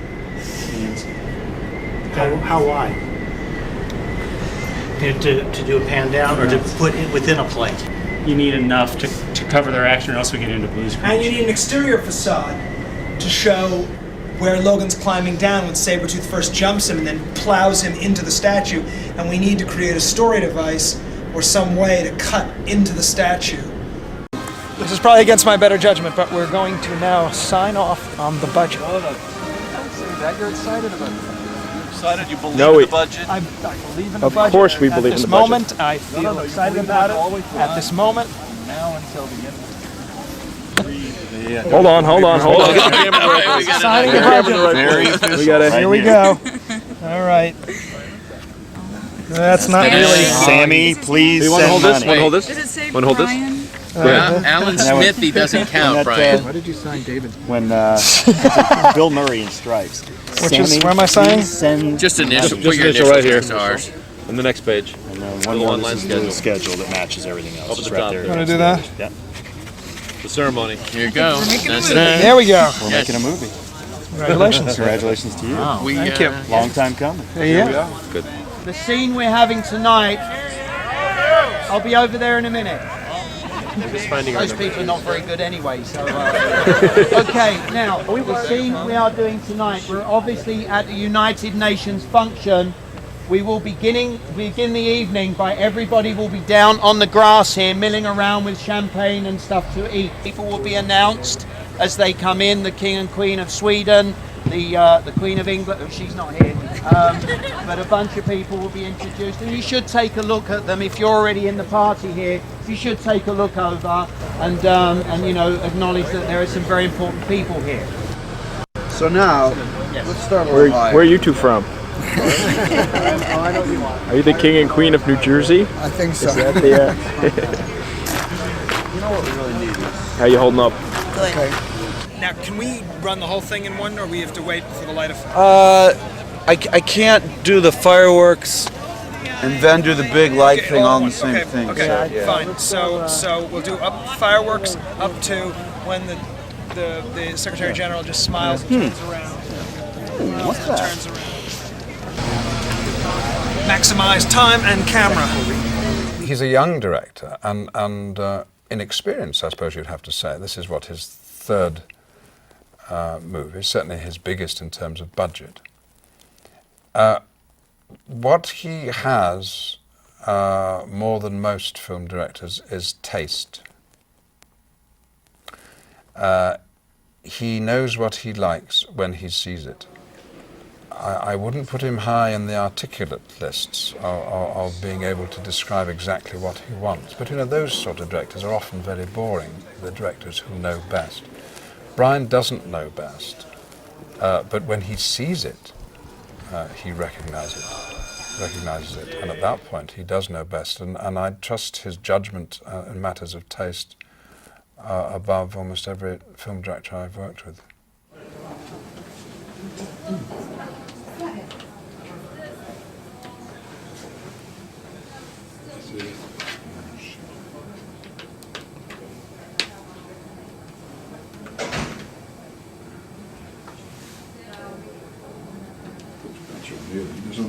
No, I don't think so. I just think that they should come a bit further. I don't know, but I'm not 100% sure they should drop down so much. Okay. I want to see a version where the back is down, then I want to see a version where the cheeks drop down as well. Just in. Yeah. We should get a version No, that comes down now farther. that I look at it. I agree. It seems to be. You know, now that I look at it, you're right. I think we should get a version where the cheeks drop down a little bit. Straight down from here, so we go almost Come down down. to the top of the outfit. A little on here. the side. Well, everything drops down a little. Right. I mean, like. All right. Just there. Okay. Yeah. 'Cause we were but not too thinking a little Fu-Man, not bit too Right.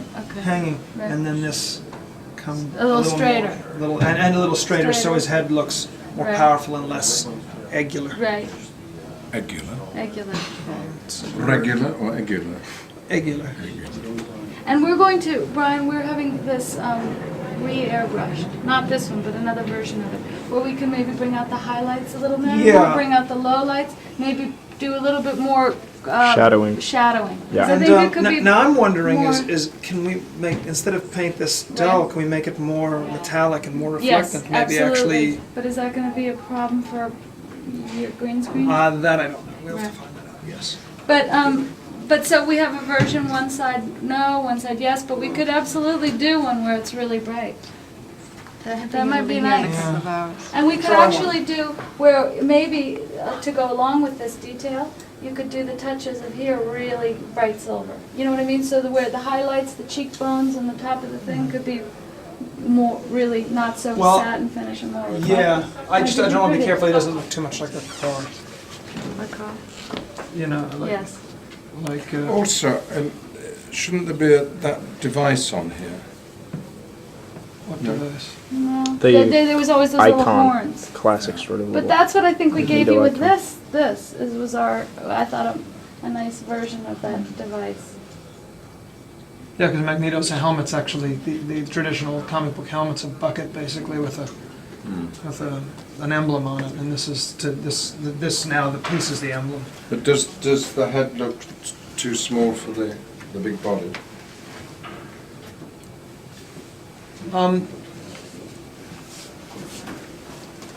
You could enhance it a little bit. I think if it looks like a bucket, like something that you just could slip over your head without manipulating the metal, it will look, it'll just look crude.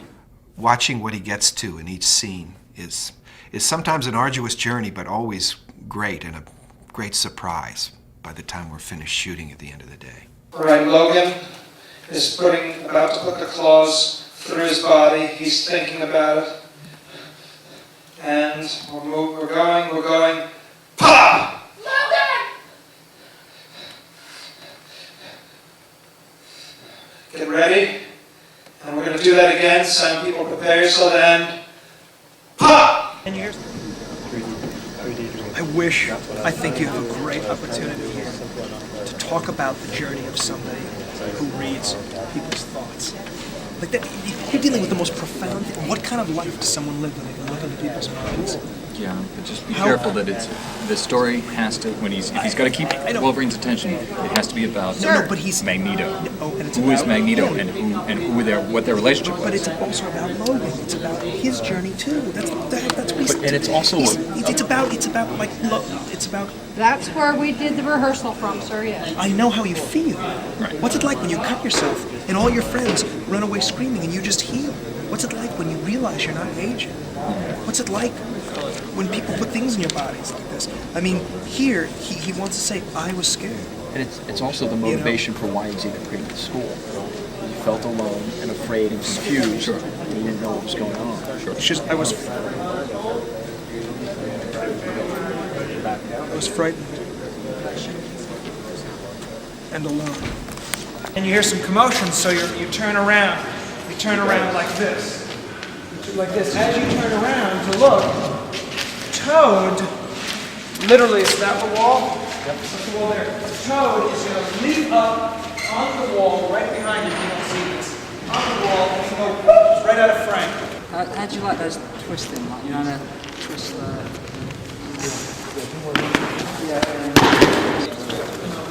Oh, yeah. That's cool, yeah. 9.2. Oh, 9.2. Put my knees together? I've never been asked to do that in my life before. I've never asked anyone to put them together. Well, let's forget it, shall we? The first Magneto Xavier scene in X-Men 1, which so many people have mentioned, was my first day's work.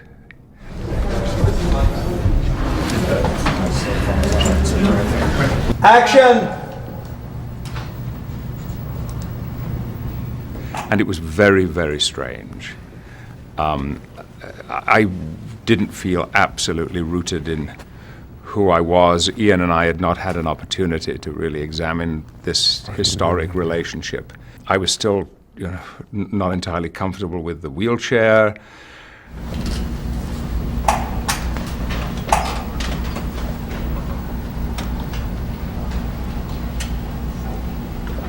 And cut. But Brian as a director was still new to me. Yes, I do. I don't want it to be too... I know, in fact, that what gave that scene the kind of intensity that it had so early on in the film was that Ian and I brought our history into the scene. We had known one another in the RSC, had similar backgrounds, and I think there was a connection made between us which had to do with history and trust and the background of the actors involved that bled into that scene when, you know, all of a sudden I was out of my trailer, up on this high floor of this modern building in Toronto, in my wheelchair. You know, I hadn't got to know Tom, our DP. Everything was very strange. It's really disorienting. But the focus in that scene became, you know, Ian McKellen and Magneto, and everything else just had to be put aside. Maybe that's when Anna should save his life. Right there. Now I just feel, now it all of a sudden works, where Anna should go, no! And Hugh just goes, he turns around, here's the knife comes, he just goes, slow, and these claws go in slow motion. This will be the effect shot. Right. And then from the side, back up all the way against here. Why can't you? The big thing, we're building to this moment. Claws go, God, how thick is Stu's neck? It's thick. I don't know if it's going to work. Why don't we bring Stu over here? Now, here's the problem. Kevin Rushton! The guy with the shotgun thing, the shotgun gag, does not work. Well, the bartender wouldn't come all the way out there to facilitate this. He would go like this. He would just go, Logan, stand the fuck down. We haven't seen this part of the bar yet. We haven't seen any. You will see all of this. By the time the scene is over, you'll see that direction, this direction. Met the bartender, you'll see him. Brian, we can redo this bar area. We haven't seen this today in order. Put another post where you want it here. We cheat this around, and you've got the push off. Okay, so he's holding him with the claws. Move this all out a little bit. We can do that, John, right? Yes, absolutely. All we saw was this corner. So this is all made to move. I think you do one of these. You do this and you grab with a claw. Yeah. You backhand. Because if you backhand, you can grab right away. Backhand. Backhand this way? Back like this. Scott, what if I got him like this and he does this and I go ka-ching, right? Watch. Keep holding the gun up. It's going to be shorter. Ka-ching. Right away. Do backhand rather than. I love the forward. idea of him not holding the claws of the guy's throat, but in the end having something like the gun with the claws up, like half a gun, like this, with the claws up, or having his wrist, or holding on to him somehow. Well, like it's cool to have the two pieces of the gun and the claws again. up. So like the. This is good work. This is really great stuff. I was there for 3 weeks before I shot a single thing, but that first day of shooting, I was so nervous, man, and I had to say 3 words. I had to say, "Where is she?" That was it. I had to walk through the door, hit my mark and say, "Where is she?" My heart was pounding, you know. It was, I think everyone was sort of going, "Who's this guy?" You know, there was a lot of that, and, you know, is he going to deliver? And you can feel all that kind of pressure. Hang on, I know this guy's 6'2", what's he doing? He's 6'2" and he does musical theatre. He shouldn't be doing well, you know, because I'd just come off a musical theatre show. And to be really honest, I think 4 weeks into shooting was when I really found the character. And Brian, I'm pretty sure he'll agree with you there. Not that it was bad, first 4 weeks. I don't think it was like you could chuck it out, but I was thanking him so much at the end of the movie because I realised the first 4 weeks I'd done largely incidental stuff. They felt big, like, where is she? It felt big at the time, but it was really nothing. And Hugh, you kind of react to that like, ooh, you sneaky little mind-reading person. The information isn't above that. Oh, okay, bit of that in there. The information of Rogue going. You don't know what you're talking about. The information that Rogue's gone. It's gone over The information that Rogue's gone, you know it, and now you're interested. You said, like, Okay. he knows it. And you look at him like, you know it. And almost as if, did you have something to do with it? What the hell are you, oh God, that, Okay. you know, yeah. Okay, let's go. Hi. Last time I jumped up. God, he's good. He's fast. He's too good. And he's mesmerized me. Oh. Bien West. Set top. And 3, 2, 1, go!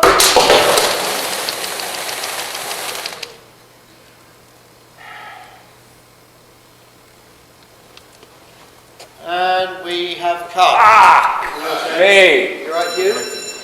Yeah, I just missed the fucking glass. Set the action. Want to rehearse one? It's always the suit's fault, never the actor. Come in if you're dressed. Too many people in here? Oh no, this is the X-Men roundup. Where's Storm? She'll be here shortly. You just You look fantastic. Yeah, you're winning, babe. Hey, so winning. But I like it zipped up too. Yeah, no, I'm just opening for my own ventilation little sake. bit? It's not She's bad. doing it for me. I'm doing it for Tom. It's for me. I just hate to see Wolverine towering over Cyclops. It's my only thing I had. So what's the what is this shot? Are we all in a straight line? No, you're all coming up. I could stagger you guys. I could have Cyclops come in first, like this, and then Logan's kind of lower in the background. If he's near. And then I gotta see. You know what? I gotta position. Put him next to Hal. next to Hal. Because whenever there's a full-length shot like that, we may be able to stagger because how many shots are there? But you guys are a lot together. Yeah, okay, why don't I just get with her then? Oh, okay. Is that it? Is that what you're saying? No, that's We're not over. what I'm saying. Cyclops. I'm going to Alaska. Let's fight this out in the trailer, okay? I don't like the way he looks at you. You have to trust me, sweetheart. Yay! She's here. Yeah. They painted her body, so she's kind of used to it. How comfortable are you? Very comfortable. I could just wear this forever. You just Hopefully may. my body would conform. They're all, you just missed the, they're all wincing in pain. You're not alone. Everybody. But it breaks in. It does? Yeah. Good. How do you know? months. Hugh's going to wear his Excuse me, maybe your cop uniform breaks in. So you happy? Yeah, I am. If you really want to know my honest opinion, I think it's a safe way to go. I think it's very original. I mean, we were obviously under huge time constraints in this situation, as we were with casting, whereby discovering you and was, to me, a tremendous, wonderful, fantastic thing. In the case of the uniforms, I think it's an adequate kind of... It's very... X-Men #1. Uniforms, they were, I mean, if you look at the first X-Men series of comics that came out in '63, they're all very uniform, and you know, when I saw them all hanging in the racks like that, when you do that in that scene, it was powerful. It said this is a team of strange people who have these strange suits. I mean, it spoke very much that. Yeah. I think in a sequel, You have to adopt more. you get a little more crazy and Do you think funky. that's the mask thing? Well, you know, the problem with the mask is, you know, I couldn't contrive a reason for the mask. And then your mask is over your face, so now you're really a masked man running around this movie, and the audience has... Yeah. And if you've ever seen a movie with, like, when Batman has his mask down, it's all about being hidden, and the character and the fun of it. You're deprived of a lot. Yes. And people, you don't realize until I started envisioning you wearing a mask for the third act of the movie, and I started thinking, well, what's that about? Who are you, Dark Man? Who are you hiding from? You know, and that, so, you know, I think you know, the X-Men could come up with an excuse for you to wear a mask, but remember these things like masks and you know, the wings and all that were just designed by drawers and painters to create a sense. You got to have huge difference in look for a comic when you're reading a comic. Obvious colors, so that you're not, you know, you're reading the words and yeah, that's that character, so you can read fast. Yeah. Yeah. So that, So in terms of I think the word is safe. Yeah. I think I think we photographed them nice. I think they'll be safe. This is a great moment. You think Defoe had moments like this? Okay, guys. Oh, good. Yeah. I don't want to cut everything around. This is it. Looks good. Everyone should hold all over. Raincoat up. Yeah. Do me a favor. One more time. Wherever you're going, until we're ready to actually roll cameras, please keep the coat on. Because we have photographs of Sabretooth, Cyclops' Vise, we have photographs from on the set, probably have photographs of me yelling at people, all on the internet and on Entertainment Tonight, so I want to try to keep these, They caught me? keep these off. Photos? Yeah, it's all you. Okay. Yeah, so I'll let Gary take your picture.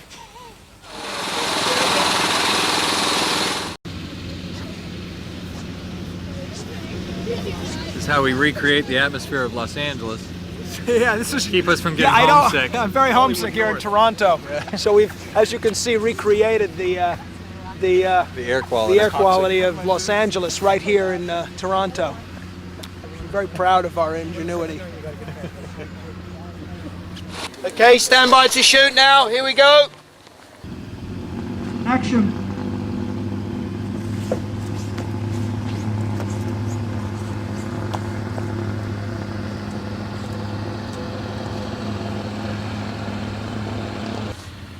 Look.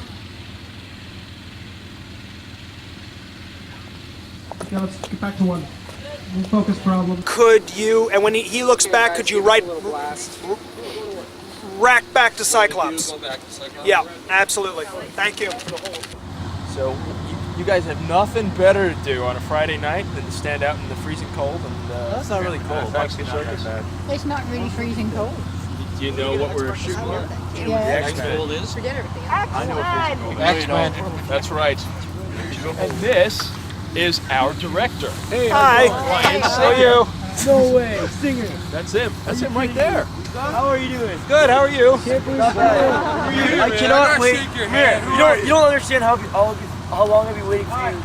Who are you? You're not a singer, are you? Ryan. What other movies have you seen? Lucky Good Suspects. Oh, thank you very much. Thank you. Appreciate it. We're running a rehearsal. Oh, because it's a great location for this set piece. All right, come singer. back and say hello. We're waiting for the hearing. Singer,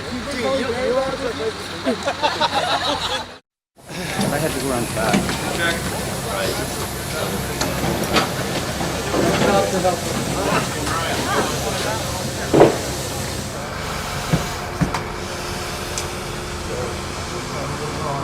This is just part of the set. We're going to extend it through visual effects, and this bottom ring of the monolith will just be a little piece of it. It'll actually go up 10 stories tall when you see it in the film. Oh, that's you, but we're about from start to finish to this stage now, including leveling this, putting in the, planning the lake, planning the water, planning the everything. It's about 9.5 weeks to today, including down the hole. Which is all drained. We had to dig a hole, and that's where the device sits down in the bottom. Concreted into about 40 cubic feet of concrete in the bottom of that hole, all reinforced, all grounded in case we get hit by lightning. God forbid. Which we almost did last night. Yes, we did last night. Yeah, we had lightning hit the. Were you out here last night? Ah, it was fun.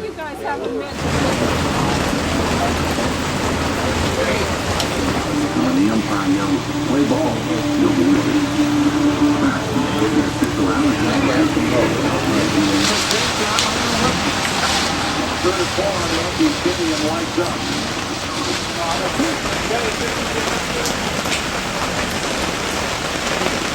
It was like the reverse of hell, I guess, was shooting that set. But no, that would be heaven. No, it was so cold that we were sitting on stainless steel chairs that we were sticking to, and our breaths were like steam engines.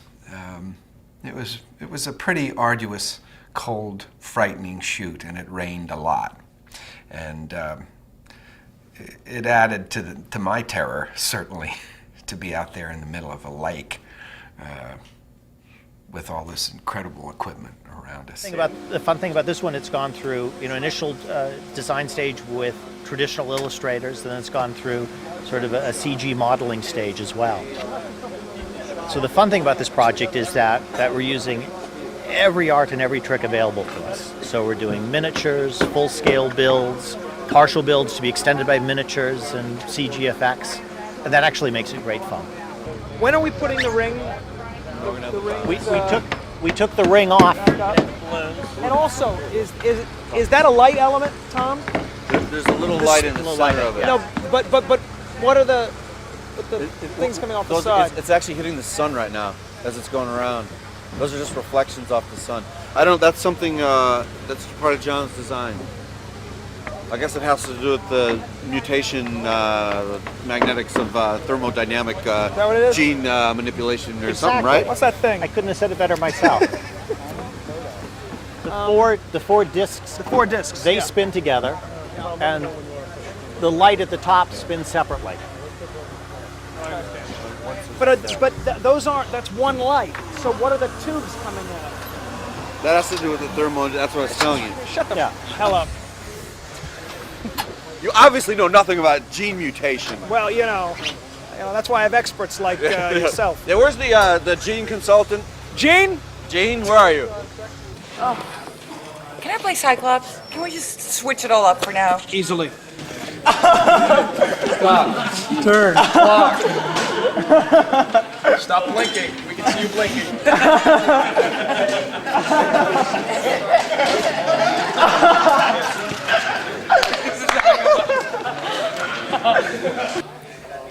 It's not working. It is.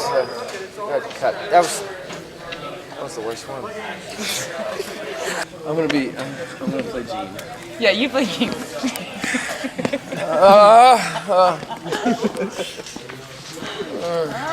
It's fucking Amsterdam. It's like, God, contact scene. So they get some gain some weight, so go to the gym, go pump up a bit. That's why I was playing Darth Maul, and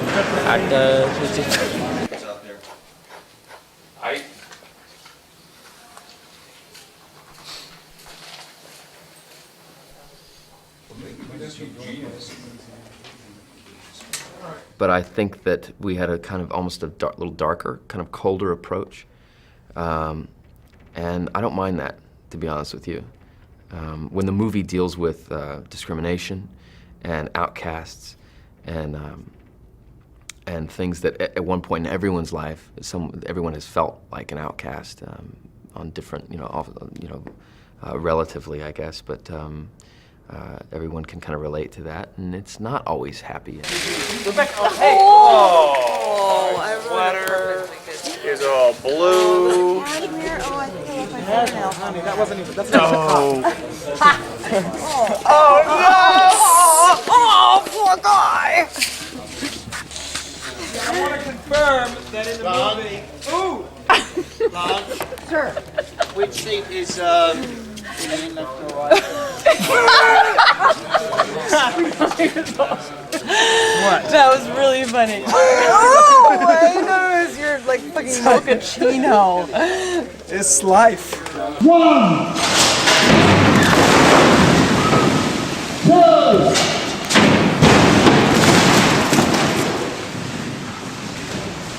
2, go!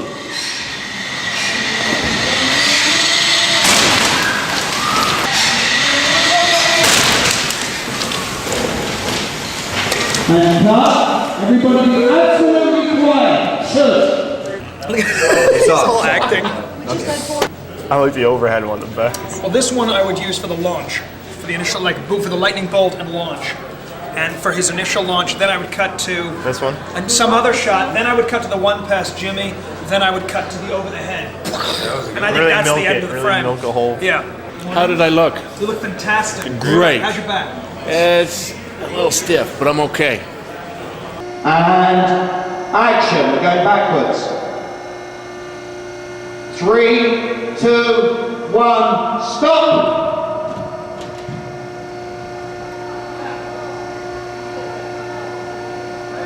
And train!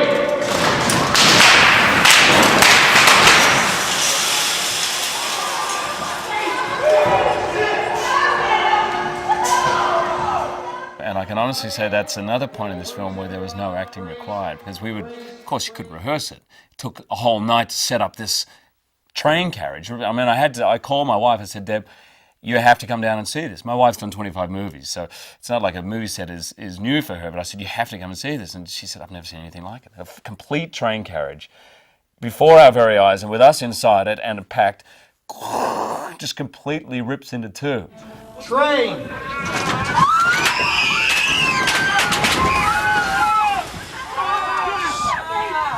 And what most of you won't know when you see the movie is what happened straight after we cut was the little sparks turned into little droplets of flames. Okay, please be quiet while we make sure everybody is safe. It was amazing. I remember Brian saying to me when we had to match the camera was behind me, and my reaction to that, he said, Hugh, we've got to match that. This was a day later. I said, what were you doing? You were doing some kind of crazy little dance. What was all this? I said, you kidding? I was scared out of my mind. It was unbelievable. And Anna next to me was just meant to grab onto the seat, and she's going, grabbed onto my arm. And I think I had bruises for a couple of days from her grabbing, because this train just completely ripped apart, sparks flying everywhere. It was fantastic. I loved it. Okay. Here we go, please. Icy calm, everybody. Can't we just get along? And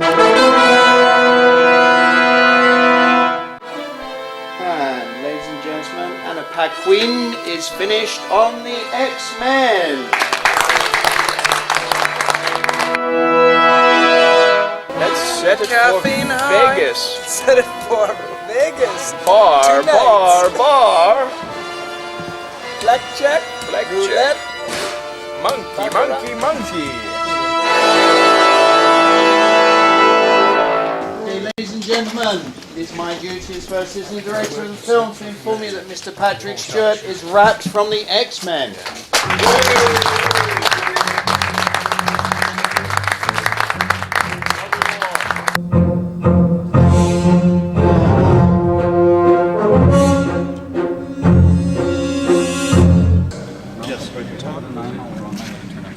No, you can leave it. Tom Rothman just called and said we're being released July 4th. We're being released July 4th. Rothman just called. We're the big summer event push movie. Yeah, they just decided it like an hour ago, and they just. Does that mean we Tom get more just money? called. Not for the budget, but for the promotion. Oh yeah. Or more for post is where you need it. Well, and probably. It will be, because it's fait accompli. And I go on record saying this because when they have to get it ready by July 4th, it's going to cost a lot of fucking money! And you heard it here first. Yes.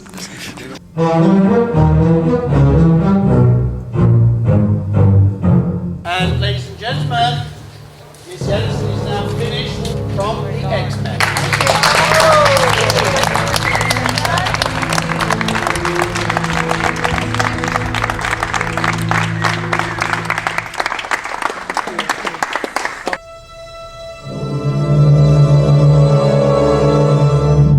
His seriousness about it and his passion for it was something that you weren't going to fool around with.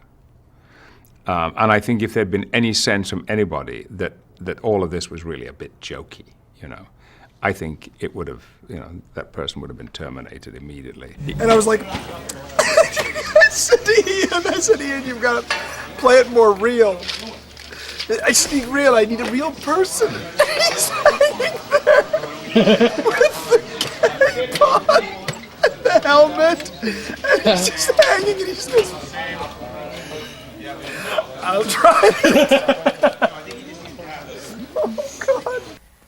This is your second film with Bryan Singer, right? And my last. Oh! Yeah. People, I was like, what would you really do if, like, your visor flew off and you accidentally flew off? Like you really would with you see there trying to get slime off of someone's face. Yeah, like what would you do if, like, a toad guy? A toad guy jumps in jumped in front of you and you stopped him with your telekinesis. Like, how would you react to that? Just do that. Yeah. Oh my God! Now I have all kinds of pain.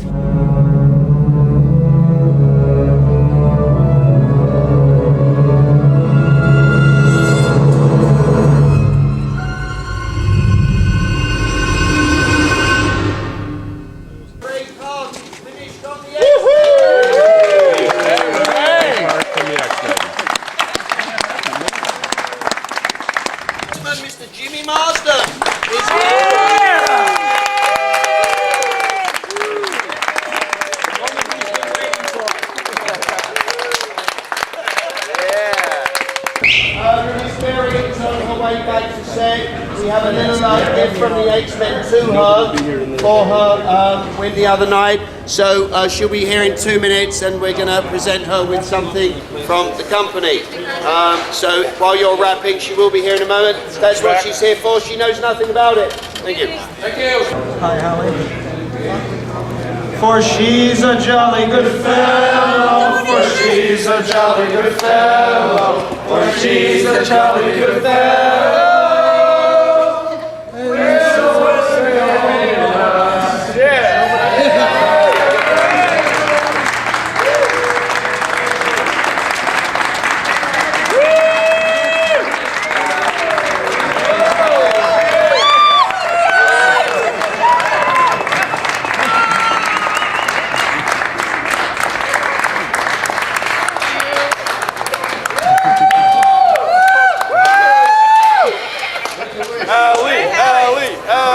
Another speed. Hallelujah. We couldn't get the I big don't want to cut it. Just take it home like that. Wow. What? Do it. Hey. Who's got the plate? Oh, my finger. Here's her hand. There you go. You able to? Oh. Practice for your wedding. First cut. Go like this. All right, now you gotta eat that piece of chocolate. Remember your Yay! Howie!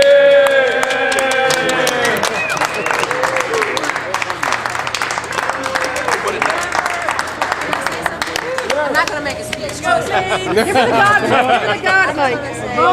All Yeah. speeched out. I'm all speeched out, but hello?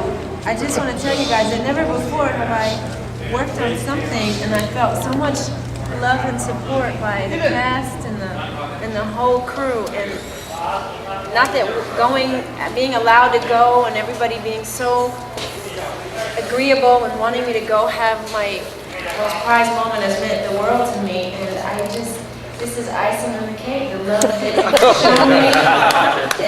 It means so very much, and I'll never forget this experience, and all of you are a part of the proudest moment of my professional life, because you are all with me, and I do too. Thank you very much.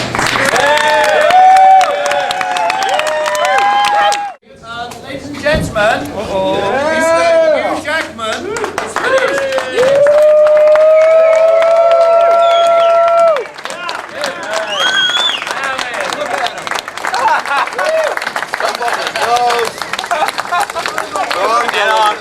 On behalf of my wife and I'd like to donate my nose plugs to medical research. I want them. It's a wet one. All day for that. Hey, it's just a hug. Sure, That's what you said when you got the part. We'll see more to go. Yeah. See you tomorrow. Bye-bye, video. Bye.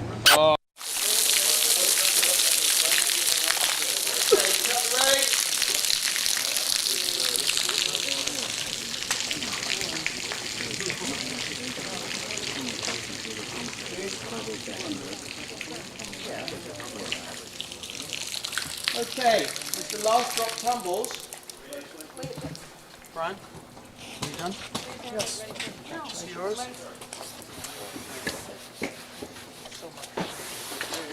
Okay, ladies and gentlemen, that is a wrap on the X-Men in Canada.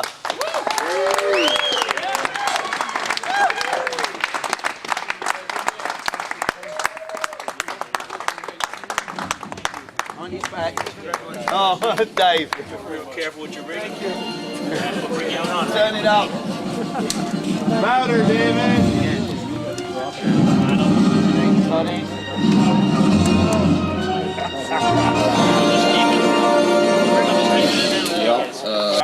Tom DeSanto. It was great meeting you, and it's wonderful to see you come to the end of your. No, it is. It's a good feeling. Thanks for making it happen. You made it reality. Real pleasure. Me and 57 other guys. See that? My name? Hey, Kevin. Thank you. 4 years. Thank you for documenting for all of us. That was such a welcome. Thank you. All right, watch it back. That's all we need again. Another one. 3 down. How many more to go? Yeah, Who knows? exactly. Another notch on the old finder. Yeah, a little. One half. Little notch on the gun stock. This was March, wasn't it? Yes. This is 3 and 1. This was all. A lifetime. Yeah. And look how we ended. I know. ended. Right where we started, in the mud. It's like evolution coming out of the muck and mire. To a new species. How we all feel and right then now. back to the mud. Very cool. I'll race you to the airport. Yeah.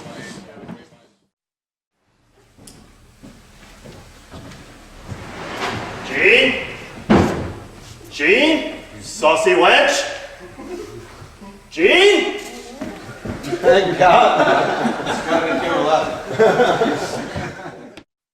Claw City. Cagney or Lacey? I'm Lacey. I'm proud to be Lacey. She was the badass blonde.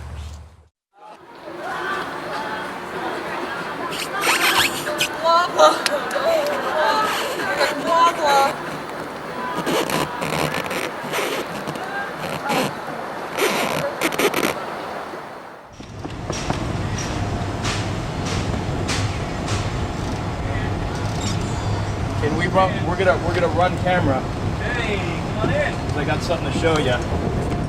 Come on in. This is not yours, by the way. This is Oscar's.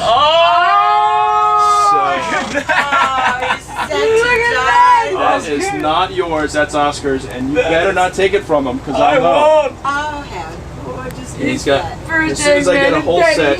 That is brilliant. Of course, Marvel. I've been calling. Oh, we don't have them yet. So I'm at the Shrine Auditorium yesterday because me and Tyler went down there to talk.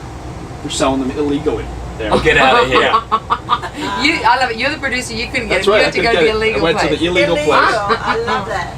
That is hysterical. That is amazing. Hey, you've made it, darling. You're a toy. John, look at the monitor. Oh, you can't look at the monitor. We'll flip the monitor in a second. Oh my God. We don't even need Famke. Let's just use the doll. Look at that. Baby, I'm so sexy. This is what X-Men do to you. Get the baby. Before, after. You remember that? Just leave it hanging out. Charles out. Oh, I want to hang it